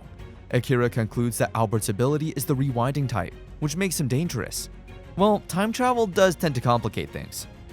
As they're talking, Oyuya runs to Akira, screaming that there's a problem in the village. Akira recognizes him as the goblin who went with Echigoya to town and asks what's wrong and where Echigoya is. Oyuya starts crying, stating that Echigoya has been attacked by humans in town and is severely injured. Akira and Karen panic at this bad news. Now you can't even walk peacefully in town. Great. Akira rushes to the village and sees people bringing Echigoya on a stretcher, badly injured. Well, this day just went from bad to worse. Akira is shocked to see Echigoya in such a state. The villagers, crying, explain that they tried healing him, but it didn't work. Akira praises them for their efforts and assures them that he is there now, so they don't need to worry. He uses his great healing power and starts healing Echigoya, who grunts and whimpers in pain. Seeing Echigoya like this deeply hurts Akira. Karen arrives on her horse, equally worried about Echigoya's injuries. But the villagers reassure her that Akira is already healing him. Karen looks at the observers behind the villagers and demands an explanation. Before they can respond, Akira informs everyone that Echigoya's wounds are mostly healed and leaves him in Karen's care. She should let him rest and get some nutrients. After everyone leaves, Akira's attention shifts to the observers, who apologize for the scene and say they can explain. He gives them a deadly look, saying that explanations are not his priority right now. Things are about to get spicy! The two introduce themselves as Master Taylor's head clerks. Akira recognizes Taylor as the clothing merchant who has been doing business with Echigoya recently, and asks them to continue. The man named Charlie explains that right after Echigoya left their building, an adventurer suddenly attacked him. He notices a tattoo on the attacker's forehead, which clicks in Akira's mind, realizing that the adventurer's hatred is now directed at Echigoya. Charlie says they are trying to capture the adventurer on behalf of Master Taylor, who wants to assure Akira that they will apprehend him at all costs. Akira agrees and tells them to leave, because he's got bigger fish to fry. A few days later, Akira goes to meet Simone. He asks if Echigoya is alright, and Akira nods, saying he's back to his lively self again. Simone is relieved to hear that Akira cured him. He breaks the silence, saying they have confirmed the offender's whereabouts, and now the plot thickens. Akira wonders why the attacker hasn't been arrested yet and gets an explanation that there is no legal basis to catch him, because legal loopholes are the real villains here. Akira interrupts, asking if Simone means attacking a goblin in the streets, because from the human's point of view, they have committed no crime. Akira asks Simone one last thing, wondering if he set this all up. Simone is shocked and tries to hide his emotions, but his fidgeting hands don't go unnoticed by Akira. Simone chuckles, asking Akira to trust him. Stop capping, bruh. Akira nods, saying he's sure Simone would have done it better if he was behind it, so he'll trust him this time. Simone wonders if Akira is fine with the culprit being acquitted and asks if he's plotting something. He's probably plotting a lot of things right now. Akira denies it, saying that until the safety and rights of the goblins are guaranteed, he'll stop dispatching them. Simone nods, watching Akira leave the room, because that's what you do when someone drops a bombshell and walks out. The maid returns and sees Simone's depressed look and asks what happened. He replies that Akira is a scarier fellow that one can imagine. Simone adds that Akira becomes more ruthless the angrier he gets. He wonders if Akira stopping the goblin dispatch is his only aim, guessing on the rarity value of the clothes increasing. Moments later, a guard wearing dark robes enters the room, informing Simone that the head goblin has made contact with local thugs, planning to smuggle clothes. This shocks Simone. The scene shifts to Akira talking to the thugs, saying, "A small leak will sink a great ship," and smirks, knowing that Simone will make a move that will lead to his downfall. Akira is in his revenge arc. The customers shout and demand an explanation, as the shopkeeper tells them he doesn't have the clothes available, and that Echigoya was supposed to restock them today. The bombarding questions from the customers gives the shopkeeper a headache. He offers his sincerest apologies and explains that they'd love to sell the clothes as much as these ladies want to buy them. But it seems the adventurers have something to do with it. Ah, adventurers, always ruining the moments. One of the ladies leaves the shop, sighing in frustration. She had saved up specifically for one of Echigoya's pieces, and now this happens. As she's walking down the streets, her eyes land on a dress through a window, and she is shocked. She enters the shop and is further stunned to see Echigoya's latest work on display, when window shopping takes an unexpected turn. She wonders how this is possible, as the dress is not available anywhere else. She asks for the price, stubborn to buy it no matter the cost. The shopkeeper replies 130,000 gold, freaking the girl out. She wonders why the dress is so expensive, as Echigoya's clothes are usually around 20,000 gold. Who knew a dress could cost more than a castle? The man explains that this is the only one of its kind in the city. As the girl considers what to do, the bell rings, hinting someone entering the shop. A woman, escorted by her maid, says that she heard the shop has the latest Echigoya-made dress. The shopkeeper welcomes the woman and guides her to the dress. She touches the cloth material, fascinated by its quality. The woman adds that she's heard there's something special about this dress. The shopkeeper explains that while the dress looks very elegant in broad daylight, it becomes transparent when the lights are dimmed. He demonstrates this by lowering the light and showing the dress with a lantern, which makes the woman marvel as it becomes transparent in the dark. The princess finds it wonderful and asks the shopkeeper to send it to her mansion because she's going to buy it. The other woman stands there in sadness, eager to ask the shopkeeper why there aren't more clothes from Echigoya, as common folk won't be able to buy them. The shopkeeper tells her the truth that Echigoya was attacked by an adventurer, and adventurers have been quite spiteful towards goblins lately for some reason. He adds that Echigoya won't come to this town until his safety is guaranteed. The girl can only show her frustration. Meanwhile, in the village, Karen tells Akira how the atmosphere in this town has begun to change. A group of women is accusing the adventurers who attacked Echigoya. She smiles, saying he's retaliating in another way, since the law doesn't apply this time, right? Akira opposes it, saying it's not that. He orders retaliation or revenge only as a last resort if there's nothing else to be done. That's why it's different this time. What they need to do now is prevent it from happening again. He explains that he didn't assume that the failure would put the goblins' lives in danger. He considers this his fault, acknowledging that everything that happened this time was his complete mistake. Akira decides to make sure this doesn't happen again, as that's what he must do now. Karen cuts him off, saying he still ordered the embargo of Echigoya's clothes and smuggled a small number of them, which helped sway public opinion. Some women even requested the guild for a goblin guarantee. Who needs laws when you've got community spirit on your side? Akira wonders if things would be fine if there's such a movement, even without the help of the law. Karen compliments him that he did well. Akira stands outside his house, watching the villagers having a feast and chatting. His mind fills with Karen's consideration for him. His dark aura radiates as he thinks about how Karen has the wrong idea about him. He's using the law of the jungle to pinpoint orders, move them around, and control the city's public opinion. His deadly gaze screams revenge as he plans to use his demon lord power to bring them justice, unaware that a darker force lurks in the shadows, waiting to turn the tables on his carefully laid plans. When one of the village women returns home, she finds her husband absorbed in his newspaper. She immediately asks him if the adventurers who attacked Echigoya had been set free. Her husband is momentarily taken aback, but quickly explains that it made sense, since they hadn't committed a crime by attacking a goblin. This answer does not sit well with her. Losing her temper, she demands that the attackers be punished because they were under his command. Her husband, now too frightened to function, tries to clarify that they aren't exactly his men. He's merely the guildmaster who assigns them jobs. Additionally, it's widely believed that goblins are demons, so what happened was just someone beating up a demon that entered town, which doesn't count as a crime.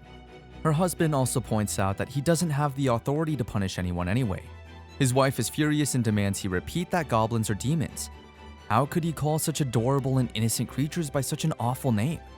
She thinks his lack of discipline of his men is the reason she couldn't buy Echigoya's latest clothes. The husband is stunned by her reaction, suggesting she's being dramatic since there are plenty of other clothes available in town. Unaware of the importance of Echigoya's clothes to the townswoman, he watches her turn away in frustration. One thing becomes clear to him: he needs to address the situation quickly. Meanwhile, Akira is roaming around town, using his stealth skills to remain invisible.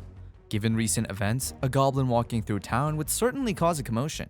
He notices a little girl throwing a coin into the fountain after making a wish, leaving the townspeople curious about her actions. Akira had used the skill, the Law of the Jungle, on her, instructing her to visit the town square every day, toss a coin into the fountain, and pray. Since this world doesn't have a custom of praying after tossing a coin into a fountain, the townspeople are confused and tell her not to waste money. The little girl ignores them. The goblin, having done his research, repeated this process with dozens of people using the Law of the Jungle. He ensured it wouldn't harm them, just as he did with the elves. A week has passed since he started this tradition, and he watches as 2 more girls approach the fountain, wondering if this is the rumored place they've been seeking. The goblin feels satisfied, knowing he didn't use his skills on these ladies. They came on their own free will. The Midsummer Day of the Ox is traditionally recognized for eating eels. But this custom only began during the Edo period. It was created by the great genius Genai Hiraga. The story goes that an eel restaurant owner sought Genai's advice due to poor sales. Genai suggested he put up a sign saying, "Today is the Midsummer Day of the Ox." After doing so, customers flocked to the restaurant, eager to eat eels on this special day. Akira remembers how he influenced countless people to pray in front of the fountain, establishing a new custom. He believes that onlookers will start to think their wishes will be granted if they pray there. The experiment in manipulating a crowd with minimal use of the Demon Lord's power is a success, making the Goblin Chief quite pleased with himself.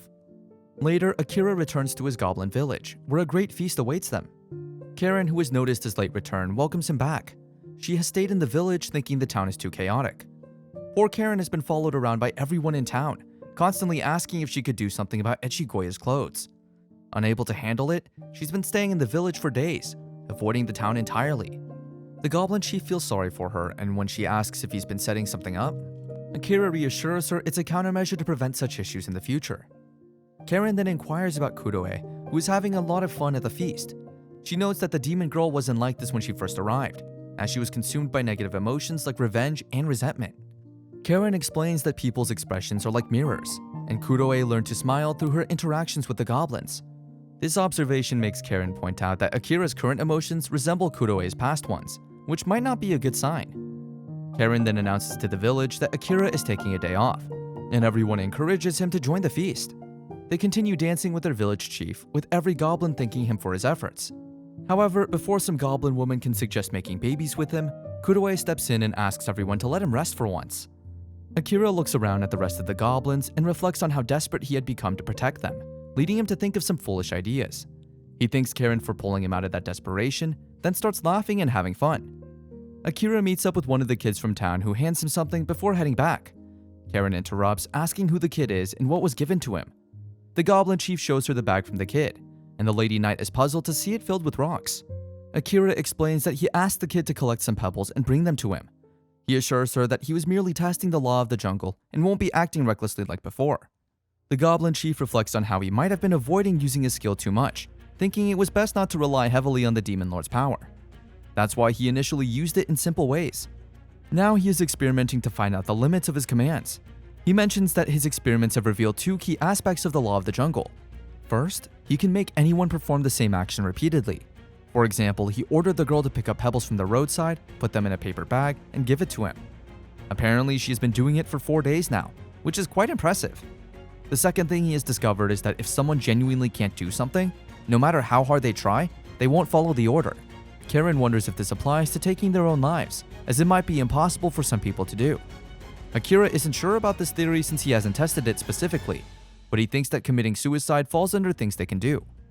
Things they can't do include growing wings or flying, which are beyond a person's abilities. When faced with such an order, it's as if they don't hear anything from him. Karen remarks that it's an incredible power, and suggests that he might be using it more effectively than the Demon Lord ever did.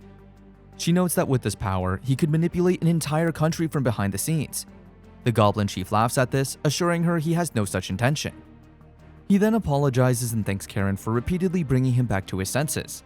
Determined not to lose sight of his goal, he just wants to spend time with his comrades and be happy. The 2 friends fist bump before heading back to the village. Later, Akira meets up with Count Simone to apologize for losing himself. Thankfully, the Count understands his situation, even though he is absolutely baffled by how quickly Akira recovered.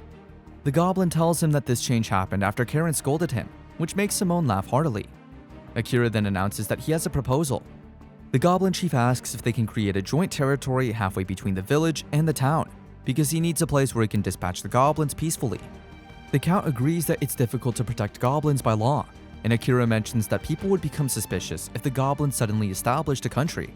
Simone laughs again, joking that his little goblin friend might become the king of that country if it ever happens.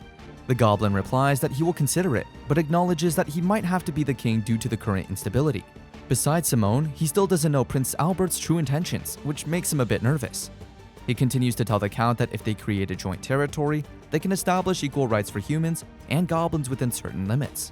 Simone laughs again, making the goblin suspect that the Count knows about his efforts to stir up the townswoman against the men. However, the goblin chief mentions one issue: the tariff on Echigoya's clothes. If they become a joint territory, these tariffs on imports would no longer be necessary. Simone smiles at the idea, agreeing that the small loss in tax revenue is worth it to avoid falling out with his goblin friend. He accepts Akira's proposal. The goblin chief is quite relieved by this deal, thinking about the lower prices of goods that will result from duty-free buying.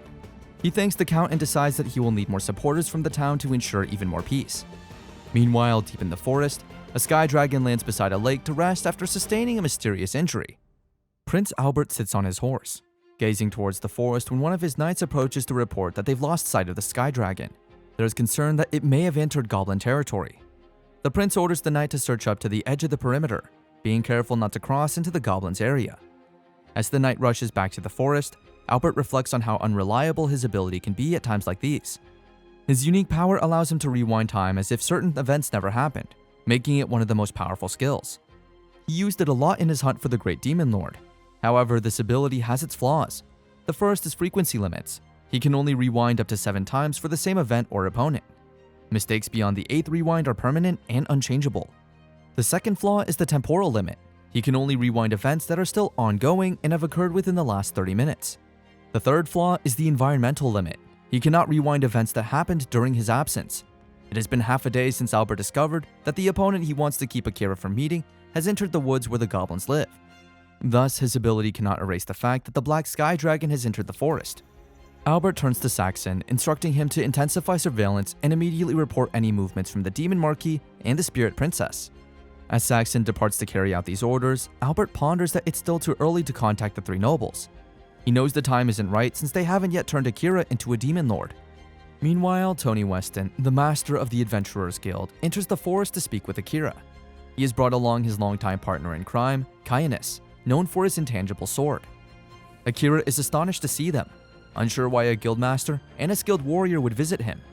He recalls using his Law of the Jungle ability on the guildmaster's wife to strengthen the goblin's protection, but never expected Tony to come and meet him in person.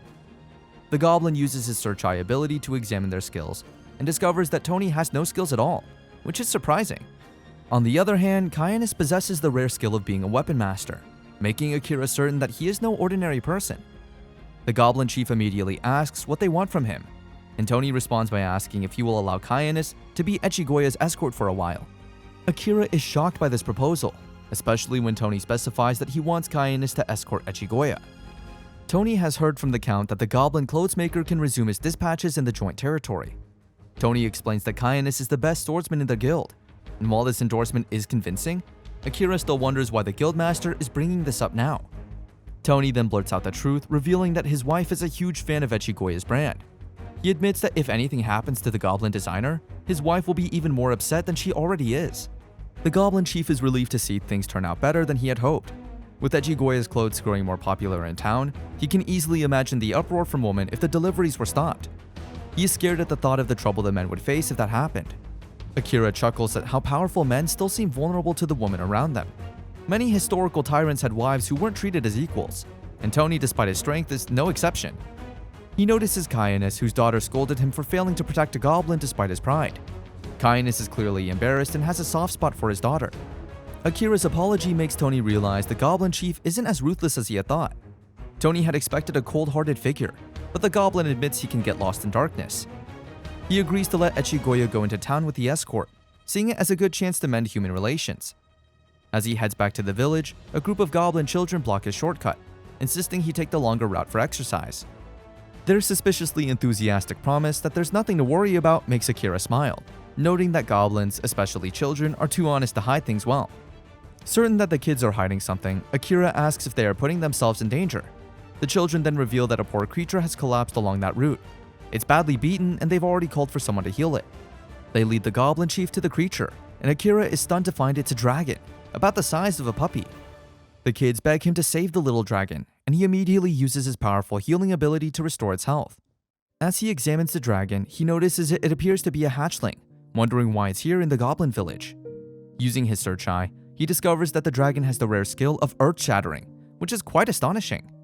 Akira wonders what kind of hatchling could possess such a powerful skill, but continues to heal the creature. He notices that the dragon's recovery is slow. Standing up, he reassures the kids that the dragon will be alright and will regain consciousness soon. He sees that the children are worried, so he puts on a cheerful front to comfort them. The kids promise to have Masamune prepare a delicious meal for him after they carry the hatchling back to the village. Akira is amazed when one of the little ones picks up the dragon with ease, an impressive display of strength for someone so young. He watches as the kid carries the creature towards the village. Once the children have left, Akira senses an enemy presence in the forest and calls out, demanding that the enemy show themselves. A knight emerges from behind the trees, and the goblin chief asks what he's doing here. When the knight doesn't respond, Akira decides to use force to get answers. The knight attacks, but Akira easily dodges his blows and uses his ability to send him crashing to the ground. Begging for his life, the knight reveals under Akira's law of the jungle that he serves Prince Albert and was ordered to search for the Black Sky Dragon in utmost secrecy. Akira asks if the knight is referring to the dragon he just saved, puzzled about why Prince Albert would want it. The knight, however, has no answers, leading Akira to suspect that the prince is pursuing secrets even his own men aren't trusted with. He orders the knight to leave at once and to forget about their encounter, telling him only to remember that he failed to find the dragon. The goblin chief heads back to the village, contemplating Albert's motives and realizes he needs to be cautious. Upon entering the village, the goblins inquire if the dragon poses a threat. Akira simply explains that he found the hatchling in the forest and decided to help it. The goblins cheer and start celebrating the dragon's recovery. He approaches the dragon and tells the kids to leave, assuring them he can handle it from here. He studies the creature, wondering whether it's wise to keep it around. Given that the prince is after it, the dragon might be more than just an ordinary one. Worst case scenario, it could be a trigger for something significant, but Akira isn't quite sure yet. Before Akira can think more about the dragon, a goblin approaches him, complaining of exhaustion. It seems that lately some goblins have been reaching the end of their lifespan suddenly during parties, collapsing as if they've run out of energy. The goblin lies down in front of Akira, thanking the village chief for everything before closing his eyes for the last time.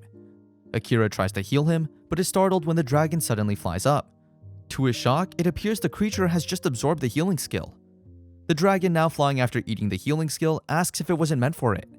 It still thanks Akira for the tasty skill, revealing that it ate it because it was hungry. The village chief is confused by the dragon's behavior, wondering if consuming skills is a normal part of its diet. Meanwhile, the goblin kids quickly surround the dragon, feeling its smooth scales and playfully tickling it. This makes Akira realize that the dragon might not be a threat after all. Just then, Kuroe bursts in from the forest, excitedly announcing that she has a big catch this time: chicken eggs for Masamune Yaki. This dish, a variation of sukiyaki, was created by the previous cook, but with Masamune's original twist. He even suggested mixing in the eggs to make it even better. Kuroe is thrilled to bring the chicken eggs to Masamune so he can start cooking, but when she sees the dragon, she calls it the guardian of the black sky. The dragon, Izuize, assumes Kuroe must be related to Lordy, the demon duke. Akira is stunned by this because he has never heard of a demon duke before, but imagines it must be someone formidable from the demon realm. He asks Kuroe if she knows this dragon, and she confirms that Izuize is the Black Sky Dragon. When she inquires about why the dragon is here, Izuize simply says it was hungry. Kuroe, thinking Izuize is joking, tells him to stop. Suddenly, Izuize transforms into a massive fearsome dragon and roars that it's not joking. Akira, seeing how frightened the goblins have become, intervenes. He uses his Black Blaze ability to calm Izuize down. The dragon apologizes and returns to its tiny adorable form, causing the kids to rush back to it with delight. Izuize turns to Akira, calling him the strangest goblin it has ever encountered. The dragon even guesses that Akira might be stronger than the demon duke. But before Izuize can say more, it collapses on the ground, overwhelmed by hunger. The dragon explains that while it can go a year without eating, once it does eat, it gets hungry again. Akira, understanding the dragon's problem, offers a treat. Izuize devours it eagerly and starts showering Akira with affectionate kisses, declaring its love for him. The dragon then inquires why Akira hasn't become a demon lord yet. The goblin chief responds that he has no intention of doing so, though he can tell there's much more on Izuize's mind. Amidst the deep jungles, Akira encounters a rather mysterious figure, a small baby dragon named Izuize. Unlike your typical dragon, Izuize is undeniably cute. The dragon asks Akira if he wishes to distinguish his role as the next demon lord. Akira, seemingly confused by the sudden question, asks the baby dragon what prompted it to ask such a thing. The dragon starts its story, the typical parent story of how they went to college in strong heat waves and snow-filled roads. Either way, the dragon kind of distinguished itself, just like Akira. Akira wonders what the dragon means by the term distinguished. He asks to clear his doubts. And after learning that the creature is one of the 3 beings who get to decide the next Demon Lord, Akira's jaw drops. He definitely didn't see that coming. For a long time in history, emperors and kings were considered hereditary, but Rome diverged from this tradition and chose an electoral system to select the next king from among a family of nobles. Kuroe strengthens the argument and affirms what the small beast is saying. Akira asks the dragon how it gets to decide who the next Demon Lord will be. The answer comes as no surprise: a majority vote. All 3 dragons have a carefree attitude towards voting, but generally speaking, they're biased towards only one option, in this case, Akira. Akira questions why he's special for this role. The dragon, seemingly blushing, commends Akira for his numerous skills, suggesting this as the reason. Moreover, some selfish motives are also revealed. Hearing about a long-living goblin, the dragon dreamt of enjoying delicious food from Akira and came to greet him. Ah, this is some next-level beggary. However, Akira refuses the offer to become the Demon Lord. The dragon backs down pretty easily, as it had anticipated that response. The small goblins from the village start to cuddle with the not-so-ordinary dragon. Akira doesn't want to become the Demon Lord because he fears that the decision might turn the human race against them. The dragon asks Akira if it can stay at the village a bit longer and enjoy those yummy meals Akira had treated it to before. Akira agrees, but at the back of his mind, he's rather skeptical about Izuize. Kuroe, along with Akira, believes that Izuize is hiding something from them and not presenting the bigger picture. The goblins announce a welcome party for Izuize. Meanwhile, Masamune arrives to learn about Izuize's favorite dish. Akira, however, is a bit confused and rather distressed. He has seen the look of death on a goblin hundreds of times. He asks Masamune if she's ill, but only gets a clear refusal as an answer. Meanwhile, Izuize remarks on Masamune as someone special, asking if extremely talented goblins like her appear often, despite their short lifespans. Just as he's voicing his thoughts, Masamune collapses to the ground with a thud. Akira, now really alarmed, rushes to her and tries to use his great heal. But sadly, the enemy here is not a disease, but rather Masamune's short lifespan. And well, Akira can't fix that. In her last moments, Masamune holds Akira's hands, calls him the village chief, and tells him about a new recipe she has come up with. Masamune explains how the recipe was inspired by seeing Akira and Karen smile. She wanted to preserve that happiness and created easy-to-make gyoza that brings smiles to everyone's faces. That emotional scene marks Masamune's death. Akira commends her for being a wonderful chef, promising that she'll be remembered by everyone. He then prepares to take her soul and raise it to the heavens. However, Izuize interrupts him and questions if he wants to consume that skill. Confused by the statement, Akira takes a closer look at the soul ball of Masamune he's holding.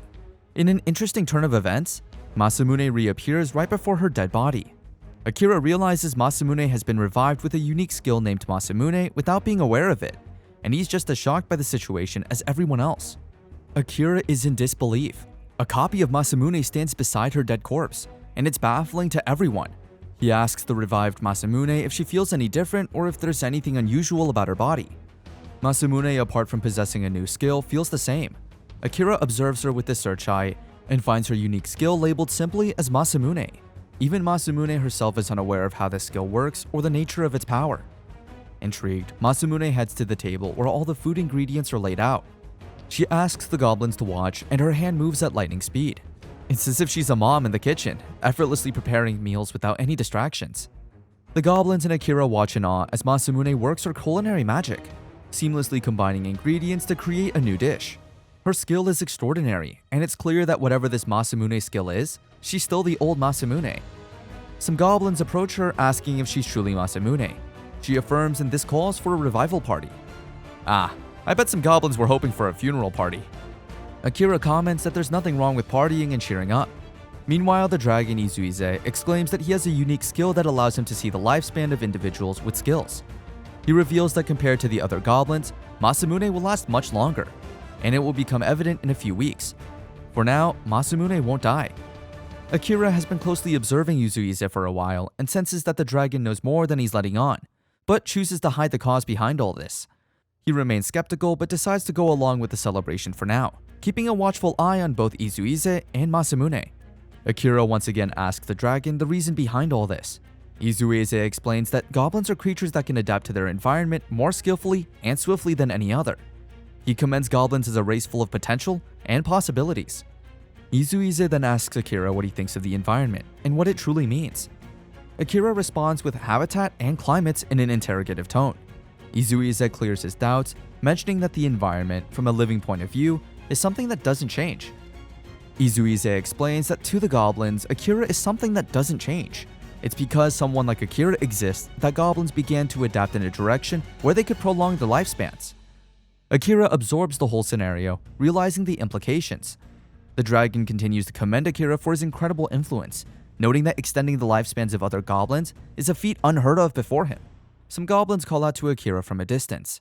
Akira diverges his attention towards the goblins. Meanwhile, Izuize turns a serious face and thinks that even an ordinary goblin is a mass of possibilities. But what if it's actually a special one like Akira? Masamune is overjoyed to feel the air in her lungs once more. Meanwhile, Akira sits in his hut, perplexed by his conversation with Izuize. It's a familiar pose, like students after a tough maths lecture. Though in this world, maths doesn't exist. Aideen appears before Akira. In a polite manner, she calls Akira the head of the village. Akira, turning serious, tells her he's been meaning to ask her something. But before he can continue, Aideen approaches and picks him up like a baby. The elf's action seems to border on seduction, and if this were the real world, she'd face severe consequences of child abuse, but this world operates differently, sadly. As Aideen harasses Akira, Masamune enters the hut. Seeing the scene, she quickly excuses herself for interrupting the copulation, leaving Akira blushing and embarrassed. Akira manages to steer the conversation back to his questions. He asks Aideen if she knows anything about Izuize, the dragon. Aideen counter-questions why Akira chose her, leaving Kuroe out. Akira explains that Kuroe is too subjective and might act rashly, whereas Aideen is the most knowledgeable among her sisters. Aideen modestly downplays her knowledge but agrees to help. Aideen explains that Izuize is one of the three nobles, known as the Black Sky Guardian. The other two nobles are the Demon of Paradise and the Miracle of Spirits. Akira questions why these creatures are called nobles. Aideen explains that the Demon of Paradise, also known as Demon Duke, originated from a person becoming a duke in the human community, though his origin is rather mysterious. Akira asks Aideen about the meaning of a duke in the human community, but his question remains unanswered as Aideen isn't knowledgeable about it. For Aideen and the elves, the nobles are considered godly creations, and their origins are shrouded in mystery. Much like in modern Japan, where some people can explain democratic systems but few know its full origins, the same applies here. Most beings are aware of the nobles but lack detailed knowledge about their origins. Akira shifts the conversation and questions Aideen about Kuroe's sudden aggressive behavior. Aideen pauses, contemplating the question. She explains that Kuroe's aggression may stem from something that's been hidden for a long time now. The mystery unravels as Aideen reveals to Akira that the dragons are rumored to aid the humans in defeating the Demon Lord. Before Akira can fully process this information, a goblin from the village rushes in, reporting that more humans are gathering in the woods, seemingly searching for something or someone. Akira suspects that the prince's men might be looking for Izuize. He quickly issues orders to the goblins to monitor the situation closely. If the humans show any signs of approaching the village, they're to drive them away without hesitation. As the goblin is about to leave, Akira calls him back and asks if he feels anything unusual. The goblin appears puzzled, mirroring Akira's own confusion. Akira struggles to articulate his thoughts, but takes a deep breath and asks the goblin if he's dissatisfied. The goblin looks puzzled and responds that he finds spending time with everyone in the village quite enjoyable and sees no reason for dissatisfaction. Akira, feeling awkward for asking such a question, apologizes and lets the goblin go on his way. Izuize, the mysterious dragon, then emerges and comments on the goblin who just left, noting that he is quite strong. Akira looks confused, but before he can ask further, Izuize mentions that he can count the number of goblins as strong as this one on his toes. He also praises the current generation's Hanzo as the strongest among all the goblin heritage. As Akira walks away towards the cheerful goblins enjoying their day, he reflects on how he might have inadvertently hindered their potential for extending their lifespans. He laments that by setting up a system to address their short lifespans, he might have actually stunted their growth and potential. Izuize, with a touch of humor, reassures Akira that his actions have had the opposite effect. The dragon explains that Akira's presence and efforts have actually made the goblins content and happy, reducing their need for adaptation or lifespan extension. He praises Akira as being more knowledgeable than any king he has encountered, and emphasizes that Akira's influence has created an environment where the goblins are satisfied and thriving. Akira, reflecting on this, starts to think about how to foster an environment that supports the evolving needs and potential of the goblins, considering their potential for growth and adaptation. The goblin village is alive with its usual cheerfulness. The goblins are working hard to improve their future, and today is no exception. Some of them approach Masamune to inform her that they've added the alcohol and sugar as instructed. Masamune, ready to proceed, informs Akira that everything is set. Akira thanks them and signals the start of the process. The goblins gather around a large table, picking fruits one by one and tossing them into large gallons of alcohol. The scene is bustling with activity as the goblins work together in their usual high-spirited manner. Masamune approaches Akira and confirms that all tasks have been completed as requested. Next, Akira turns to Hokusai. The goblin, an expert in drawing and art, begins his task. He raises his brush and skillfully creates portraits of the villagers on the gallons. The other goblins praise Hokusai's work, admiring how his portraits are nearly identical to the real kids. Akira takes a closer look at Hokusai's artwork and is genuinely impressed. The designs may be slightly different, but they closely resemble the villagers. The skill and detail in Hokusai's work leave Akira astounded. The goblins are fully engaged in Akira's scheme, though their exact purpose remains a mystery to them. They continue to work diligently under Akira's guidance. Karen arrives on the scene, visibly puzzled by the ongoing rituals. She approaches Akira, asking what he's up to this time. Akira explains that he's creating mementos for the goblins. He's having them brew plum wine, which they're making with their own hands as a symbolic gesture from their birth. Karen, still unclear about the reasoning, listens intently. Akira reflects on his previous human life, recalling that in his world, it was customary for poor families to prepare a special wine after the birth of a child. This wine was later served at the child's wedding, or included in the dowry if it was a girl. However, Akira chooses not to share this backstory with Karen. Instead, he simply tells her that plum wine is traditionally ready to drink a week after it's brewed, but the longer it brews, the better its flavor becomes. Akira explains that he's attempting to instill a sense of regret in the village. Despite his best efforts to build a system that ensures the goblins have a good time, he feels his efforts have been in vain. He reflects on his past experiences, mentioning that goblins were once kept as pets due to their brief lifespans of only 7 days. This practice soon fell out of favor, and Akira is determined not to repeat that mistake. He shares that if the goblins' lifespans are short because they are content with their lives, then the only thing left to instill is a sense of regret for the limited time they have.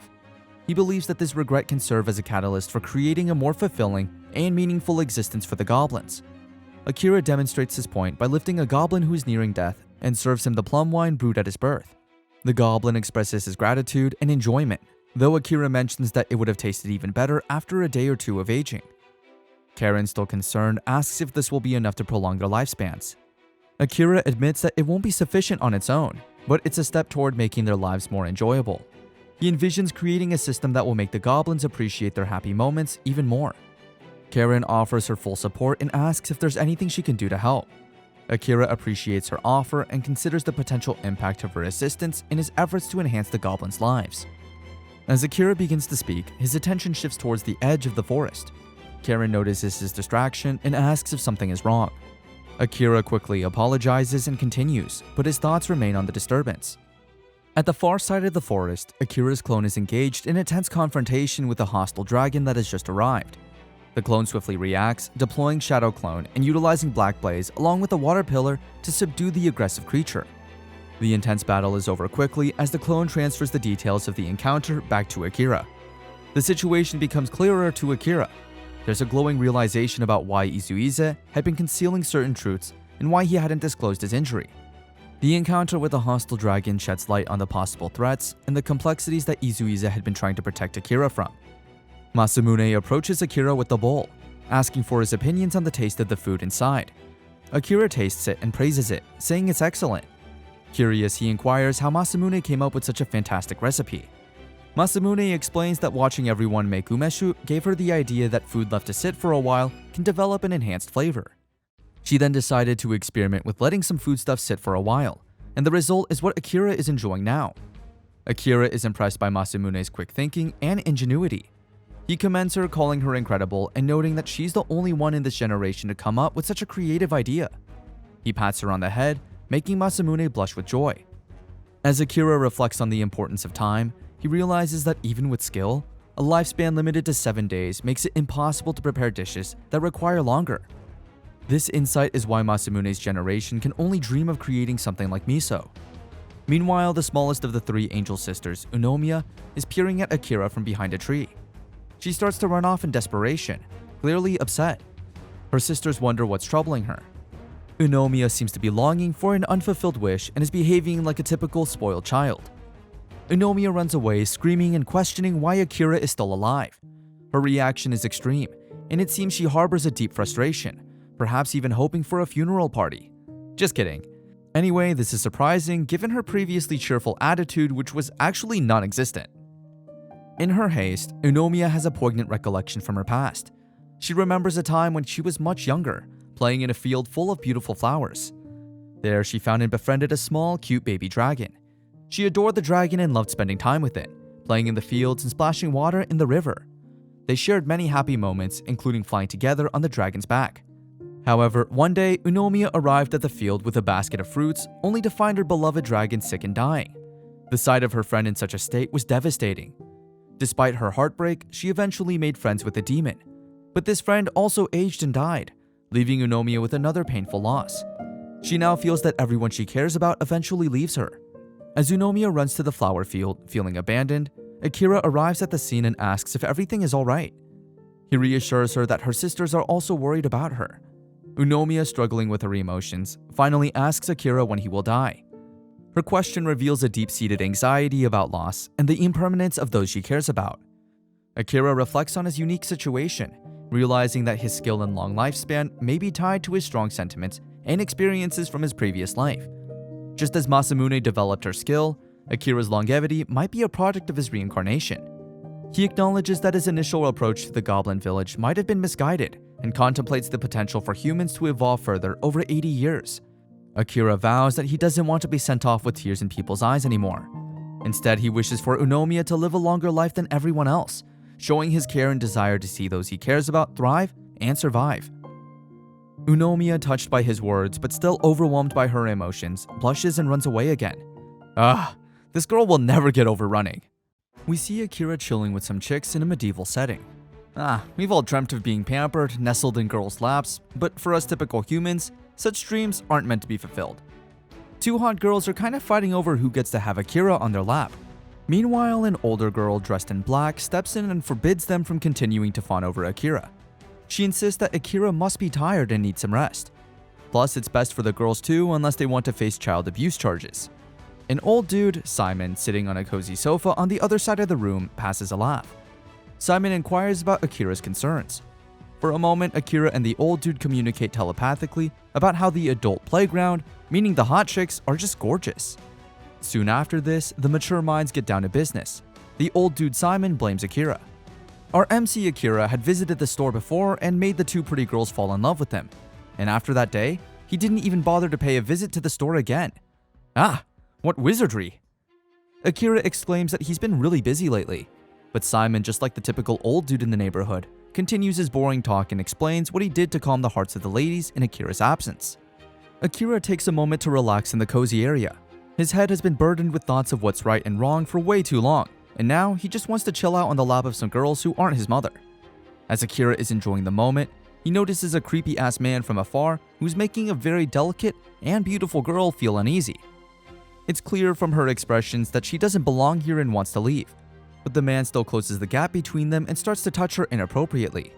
Akira, sensing the girl's discomfort, lifts himself up, goes to the crazy man, and tells him to end this right here. Like he's any different from Akira in harassing girls. The dude laughs and addresses Akira as a goblin. He even asks the store owners when they started to raise pets in the store. Akira takes all the harsh talk and offers the man a real man's challenge, a drinking contest. The man laughs, feeling cocky like he'll do Akira real bad, and sits at the table to get it over with. The competition starts with the man using his mouth for some trash talk. One by one, both contestants raise their glasses and gulp down the alcohol. The middle-aged man obviously thought he'd win, but after 29 shots, he smashes into the table and loses consciousness. It turns out Akira used his skill, Heavy Drinker, to win the contest. It makes him a dozen times more resistant to alcohol than normal. Seeing the man resting his loud mouth on the table, Akira trash talks back, saying he ran his mouth loudly before, but now he's got no action. Embarrassed and pissed off, the man gets up and runs away from the shop. The girls from the shop approach Akira and apologize for the incident. Simon, along with the hot chicks, have a little conversation, admiring Akira's personality. Soon after the commotion, Akira and Simon continue their talk. Akira excuses himself for causing trouble without informing him, but Simon brushes it off, saying he'd have beaten the guy up himself. The mature minds have a little pep talk about the incident before getting into the topic of Albert and how he's a bad influence, since he's trying to turn Akira, Simon's dear friend, into the Demon Lord. Akira is rather confused. Why, when, and how exactly does Prince Albert want him to become the Demon Lord? Simon fills him in on the mystery. Apparently, humans were being held captive by the Demon Lord some time ago. If cornered, even a dog can jump over walls more than a cat. A hero was born from such a dog to conquer the Demon King. Akira wonders if this was some proverb of this world. Simon continues to address Akira. In order to prevent the threat of the Demon King, he asks Akira about what would be his approach. Akira takes a moment to understand the intent of the question. Is Simon casually looking for an answer, or is he looking for an agreement in the form of a question? From the flow of the story, it seems like the latter has a stronger meaning. After a moment of critical thinking, Akira answers with another question. Would they raise a Demon King by themselves? Bingo! He hit the right option, unlike high school students on their math exam. If Akira had casually heard about Prince Albert's plan, he would have laughed, saying there's no way a human can control the Demon King's personal affairs. The only way he managed to answer correctly was because he had talked to Eirin and Izuze on the topic before, and also because Akira is actually a former modern Japanese man. According to the knowledge most Japanese people have, the Demon King is the existence of "they lived happily ever after" when defeated in fiction stories. Akira recalls his moments with Izuze when the dragon asked why he doesn't try to become the Demon King. Simon continues his talk, saying he'd like to see his dear friend in the position of the Demon King. If he says it without fear of being misleading, the decisive factor was being able to have a conversation with Akira. Akira questions why the previous Demon King didn't have such a chance.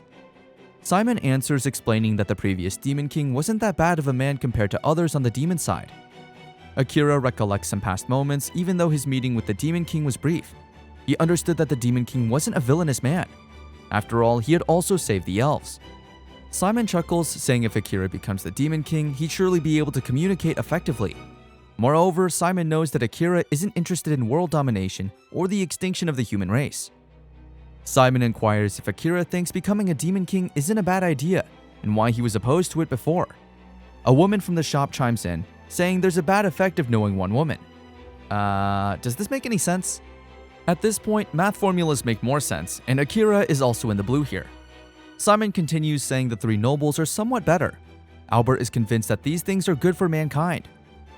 Moreover, the three nobles are essentially compelling creatures, always looking for fun things. Akira asks Simon why he's telling him all this. Simon, like an old man reminiscing about his life, chuckles and says it's because he learned from Akira. He then asks, "Where do you look when you want to see a man's failures?" Akira casually replies, "By looking at their failures." Simon notes that he learned from Akira about evaluating failures. As for Prince Albert, he's quite stubborn, never fails, and handles everything on his own. He also has one fiancée, which seems out of place in the conversation. The discussion shifts to an uncomfortable topic among the grown men, who start thinking about some woman. Let's not go into the specific details of that scene, and let's just skip over those details. Simon wraps up by saying that while communicating and working together is essential, it shouldn't be forced upon others as the only or best way. Akira begins to grasp Simon's strange ideas. Simon has been weaving a narrative about courtship, the idea of embracing a woman, and how becoming a Demon King fits into the larger picture. He explains that despite Albert's numerous successes, his insistence on doing everything alone may be his biggest flaw, a flaw like a crack in a jewel. Akira realizes Simon is trying to make a point about relying on others and understanding true leadership. The message becomes clear. Simon wants Akira to see the importance of not isolating oneself, even in pivotal moments. Taking a deep breath, Akira nervously asks Simon what he should do to become a human aristocrat, seeking guidance on navigating this complex path. The conversation between Simon and Akira concludes, and Akira prepares to leave the town. Simon and the girls gather to see him off, their concern evident. Blushing, the girls take Akira's hand, asking him to visit again. It's clear Akira has made quite an impression.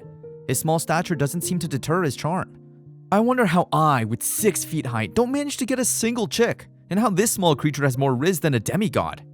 Returning to the forest and circling the Goblin town, Akira finds Karen looking rather annoyed, or perhaps jealous.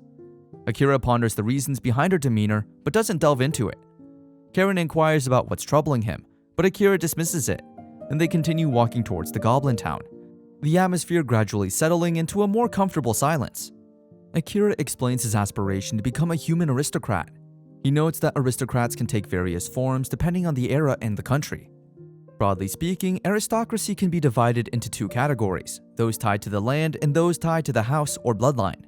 Aristocrats tied to the land resemble the Han system of the Edo period, where their status and power are linked to specific territories. On the other hand, those tied to the house are more akin to the Kuge, where their position is based on their family lineage rather than territorial control.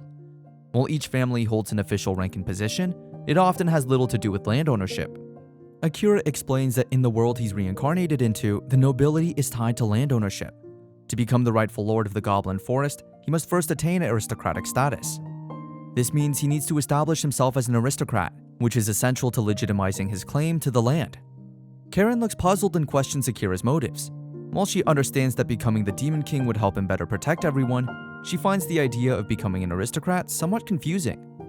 The situation seems unclear to her. Akira starts addressing Karen's confusion by explaining a situation. He asks her what she would do to avoid making a major turnaround in life. Karen seems puzzled by the phrase, not, wondering if it might be a slip of the tongue. But Akira reassures her that it's intentional. Karen admits she's never really thought about that and doesn't have an answer. Akira then answers his own question, saying that an organized system is key. He explains that there are various ways to approach this, but he believes that understanding and establishing a structured organization will help Karen grasp his point. Karen seems to grasp Akira's point. She understands that if someone belongs to an organized system, their life becomes more structured, like a staircase with consistent steps. This means that major upheavals are less likely once a person is established within it. Karen then asks Akira if he doesn't want to make a big name for himself. Akira reflects on Karen's insight. If he becomes a Demon King, he'll be under intense scrutiny, a level of visibility surpassing even that of the three nobles. He explains that he has no desire for such grandeur. Instead, he envisions a more modest path, becoming a small lord of the forest under Simon's guidance. This would keep his status contained and manageable. Karen, understanding Akira's perspective, comments that once Akira becomes an aristocrat, there will be numerous rules and obligations to navigate, with opportunities to rise through the ranks. Akira asks for her opinion on his plan. Without hesitation, Karen reassures him, affirming that the approach he's chosen is well considered and unlikely to lead to errors. I bet all the Asian kids here are jealous since they never got the same kind of trust from their parents. Akira remains puzzled about how he can become an aristocrat under Simon. For instance, becoming a baron usually involves paying a fee proportional to the size of the land and providing a military force. This makes the process seem straightforward in that context. As Akira arrives at the Goblin village, he engages with a spirited young goblin. He mentions that some members of the Hanzo team might be sent on occasional trips. The goblin responds affirmatively without hesitation or further questioning, intrigued by the goblin's readiness. Akira inquires about why the response came so easily. The goblin responds with a smile, explaining that handling tasks like these is much like what Echigoya and others do. Akira, still puzzled, reflects on how this goblin seems to grasp the situation so well. He thanks the goblin for his support and continues, saying it's better to send someone who's straightforward about their strength. The goblin appears confused by these comments. Akira clarifies that the strength of the person doesn't matter as much as their ability to feel like a soldier. What's important is that the dispatched individual embraces their role, regardless of their actual strength. Because Akira needs to supply soldiers to Simon and the current Hanzo goblins don't quite fit the soldier vibe. He wants to make the troops' role and appearance more straightforward. As Akira is discussing this, Izuze approaches from behind and suggests using dragons as the troops. Akira is curious about this idea and asks what Izuze means. Izuze explains that just as humans fight on horseback, goblins riding dragons would be both majestic and effective. Akira acknowledges that the idea of using dragons as troops is feasible, but wonders about the practicality given Izuze's small size. The dragon responds, stating that despite his appearance, he is still a respected member of the dragon race. When Akira questions why Izuze is cooperating so readily, Izuze explains that he has lived for a long time and still has many decades ahead of him. Waiting a few more decades is not an issue for him. Akira is slightly concerned, wondering if Izuze views this cooperation as a strategic investment. After their brief conversation, Izuze ascends into the sky and summons his dragon comrades. Meanwhile, the other goblins watch as the sky becomes gusty and overcast. On the far side of the forest, Albert, mounted on a horse, gazes up at the overcast sky. Akira, meanwhile observing, recognizes this as one of Albert's strongest skills. Although he can't use it on events he's not involved in or from afar, it's the same ability he consistently employs to erase his mistakes and everything associated with them. Meanwhile, Izuizu has successfully summoned his dragon comrades, who in contrast to him are two fearsome-looking dragons. Akira, noticing the changing sky, asks Izuizu if it will always look like this when the dragons are called. Izuizu confirms that it will. Akira inspects the dragons, noticing that their size is perfect for goblins. He compliments Izuizu on the choice of dragons. Izuizu addresses the two dragons, informing them that he'll be borrowing their backs for a while.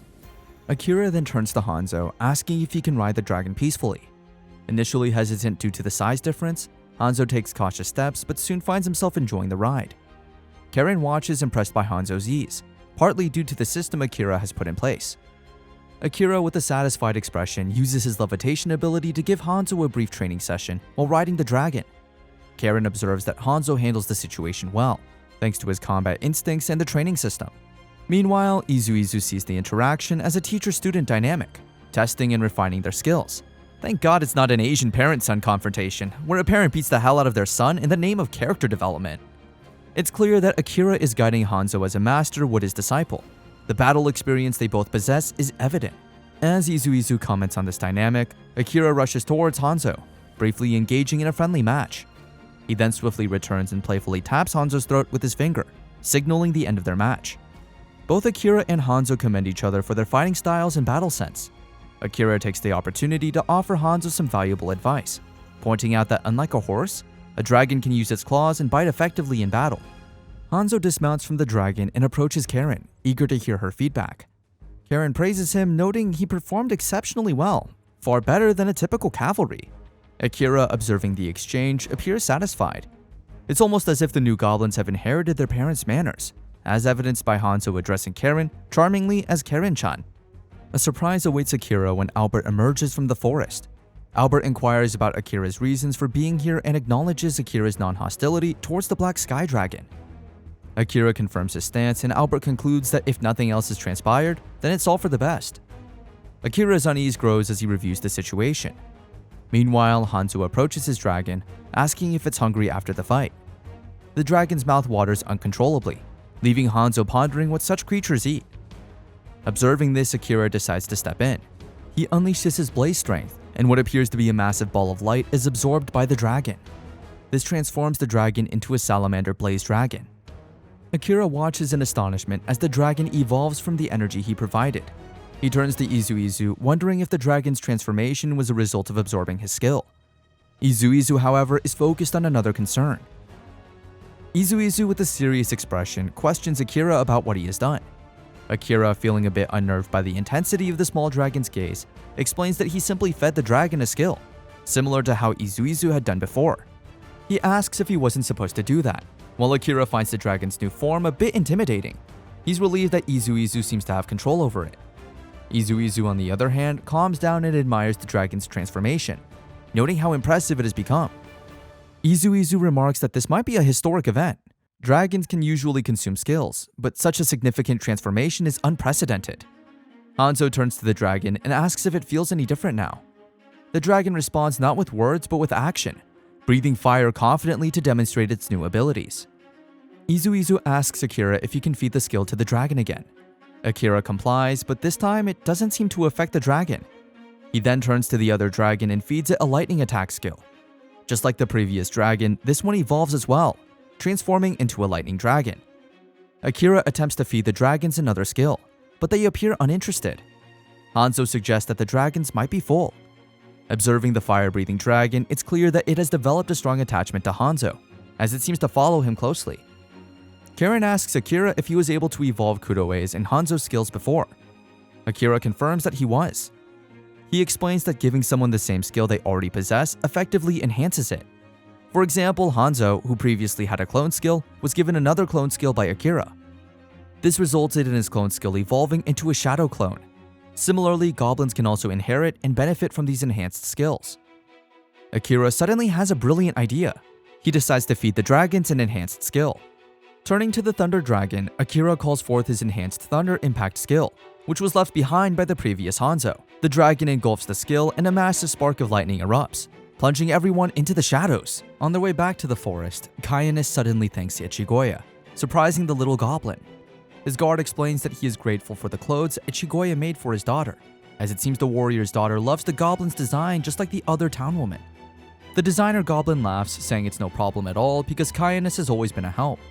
Thanks to Villainous' escort, Echigoya can do business with assurance once again. Even though Villainous was just doing his job, he can't forget the happiness on his daughter's face, which leads the little goblin to remark that he really loves his daughter. The warrior smiles and mentions that his daughter is his treasure, completely irreplaceable. Hearing this, the designer goblin's face lights up. He shares that he also wants to have kids and jokes that it sounds like he has already promised to make babies after his work is done for the day.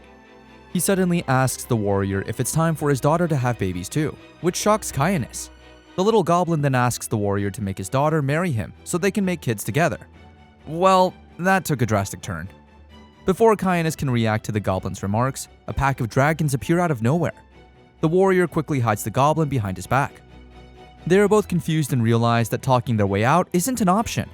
Villainous, ready to protect the designer goblin with his life, draws his sword and slashes one of the dragons. He cuts down most of them and is about to take Echigoya to safety when he is attacked from behind.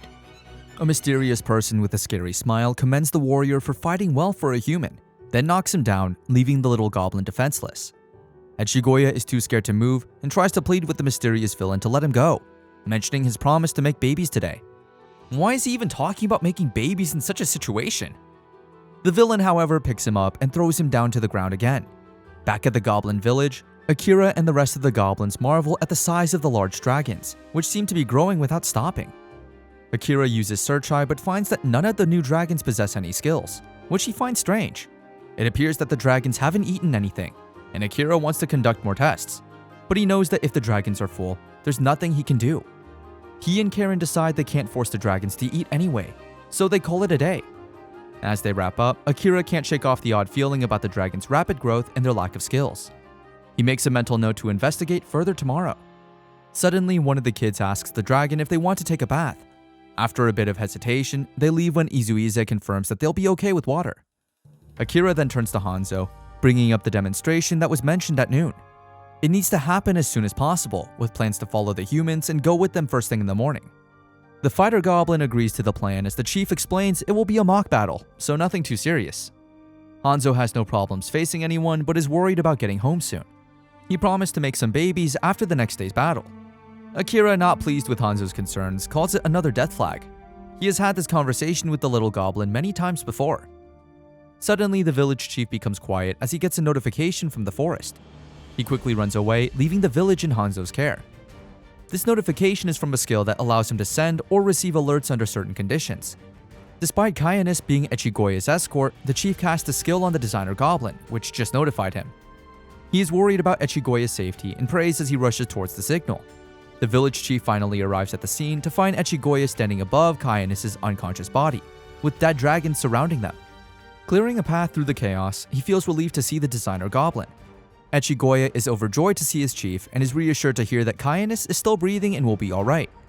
The chief quickly looks over the situation, noting the strange presence of the dead dragons. Echigoya tells the entire story, and it terrifies Akira since Echigoya has no combat experience. No wonder he's panicking. Akira checks on Villainous and notices that even though his wounds are sealed, his healing is slow. The village chief remembers that Izuize's healing was also slow when he first met the dragon, indicating it might not be one of Izuize's characteristics either.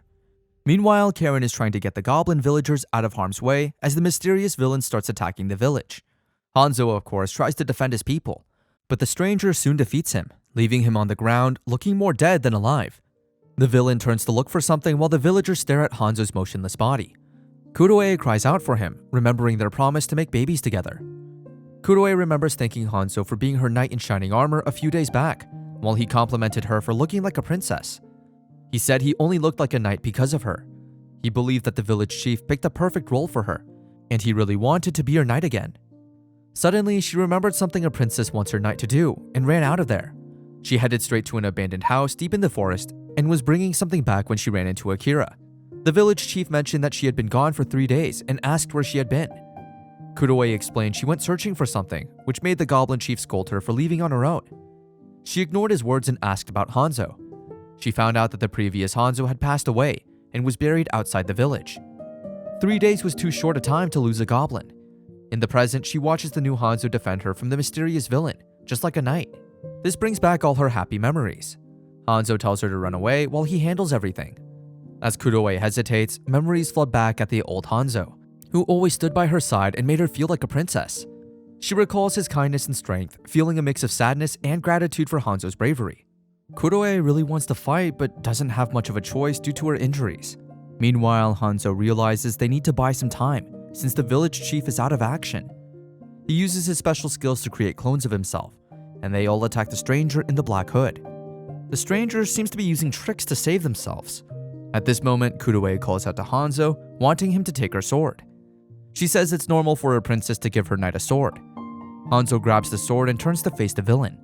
With a determined look, he slashes the villain down, revealing a girl under the hood. The girl looks furious, clearly upset that she was defeated by a mere goblin. Despite the dangerous situation, Hanzo's bravery shines through, and Kuroe's support adds a touch of warmth to the fight. The village's fate now hangs in the balance as they face their unexpected enemy. Kuroe cheers for Hanzo as the enemy finally reveals herself. Hanzo and his little goblin student prepare to fight her off together. They wonder where the dragons are, knowing it's time for a real battle now. They spot the dragons hiding behind the trees and ask for their help, but the dragons refuse to move. This leaves the goblins puzzled and frustrated. Hanzo and Kuroe continue to attack the mysterious woman, demanding that she leave the village immediately.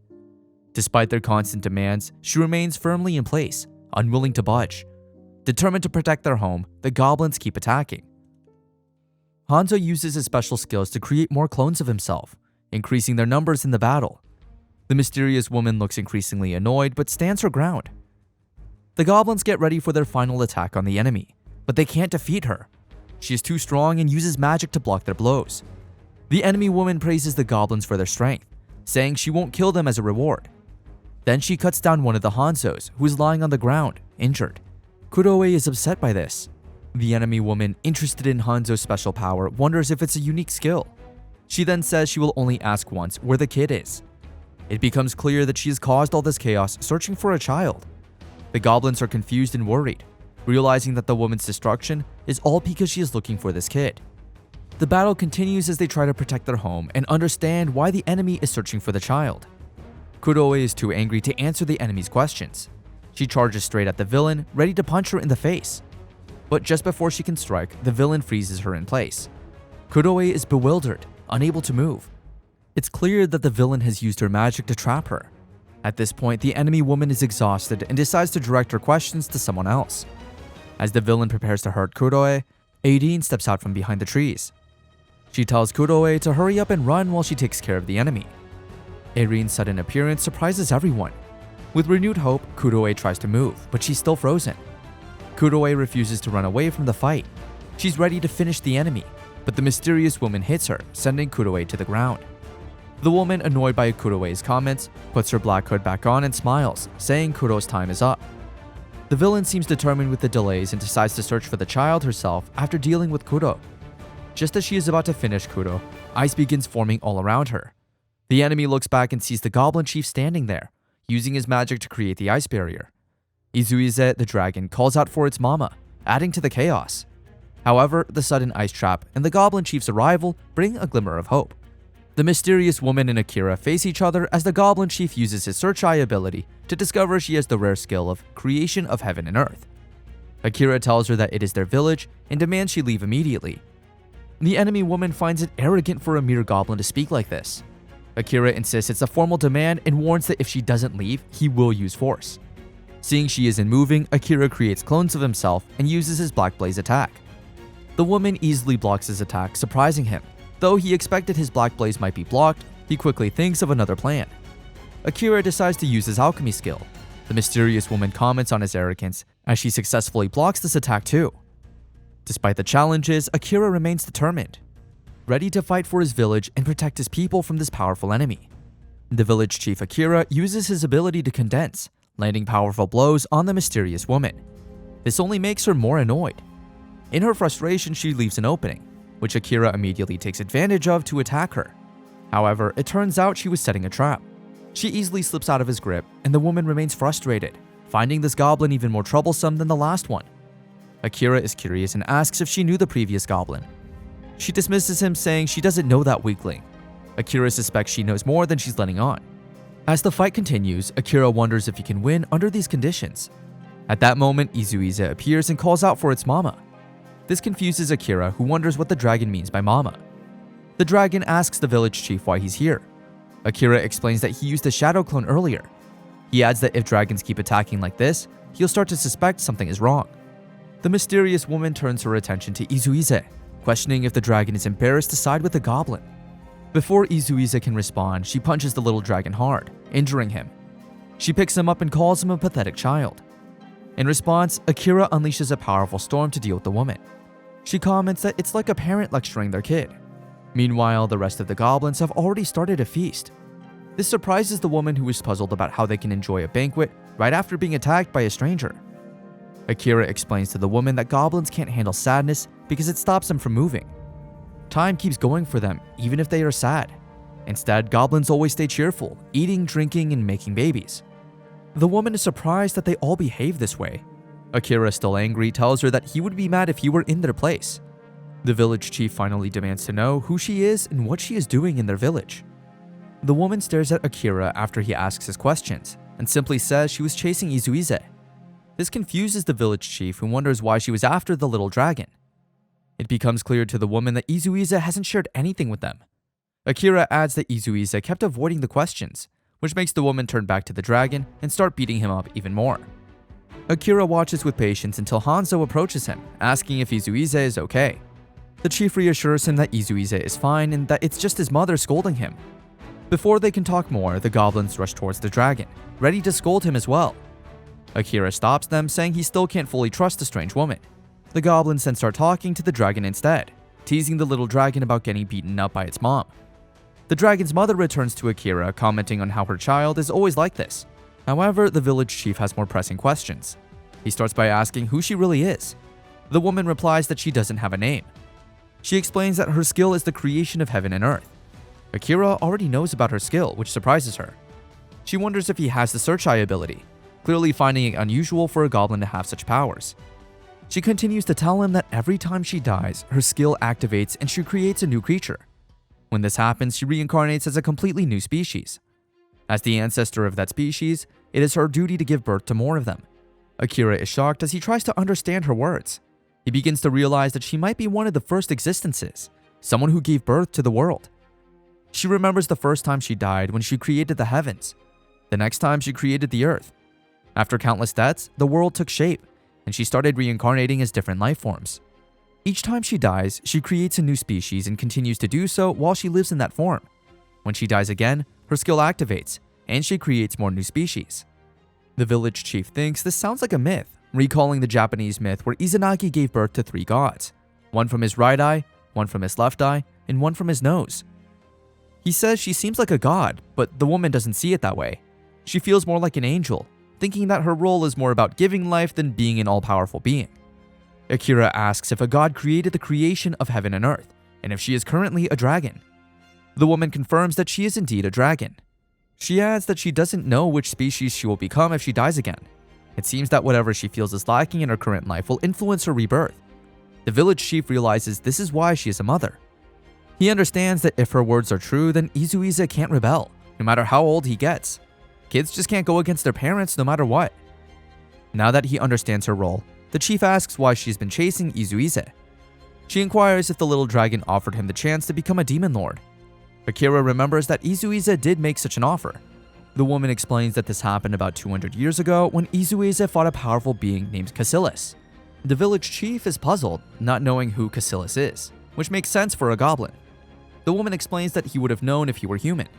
Akira then asks if Cassilis is the same person known as the Demon Duke. The woman confirms this is true. She tells him that Izuize fought against the Demon Duke Cassilis for half a year, but was ultimately defeated. The battle wasn't a full-scale war. It was more like a prolonged fight between rivals when they were kids. After losing, Izuize swore to get revenge one day and started looking for help to achieve it. Now Akira understands that the Demon Lord was created for revenge, which makes the woman call Izuize pathetic once more. She has been chasing him to stop him, as seeking help for such a fight goes against the prideful dragon's nature. Her efforts to punish Izuize made him start running away, adding to the difficulty of her chase. Kids at the rebellion age are not a treat for sure. Akira is not entirely convinced by the woman's explanation. He gets the general idea, but still doesn't think it's a good reason to drag the goblins into this trouble. The woman admits she is at fault and asks what she can do to earn his forgiveness. Akira knows that the goblins are resilient. They'll soon forget today's chaos and go back to their usual cheerful selves in a few days. Because of this, he doesn't see the need for an apology. He simply tells her not to attack anything under his protection again. The woman agrees, promising to be honorable from now on. Akira, however, wonders about her pride as a dragon. He doubts she will easily follow his instructions since it's too good to be true. Before leaving, the woman turns back to give Akira a final warning.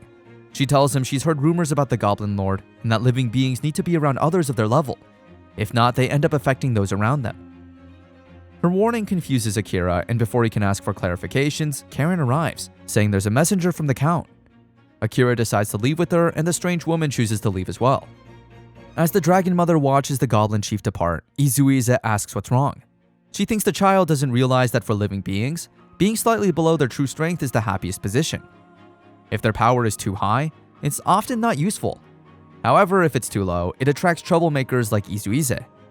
She hopes the King of Goblins will merge his strength with Akira, or else she fears that his power will remain too low. However, it's still not clear how her words will be affecting Akira and the future of the entire Goblin village.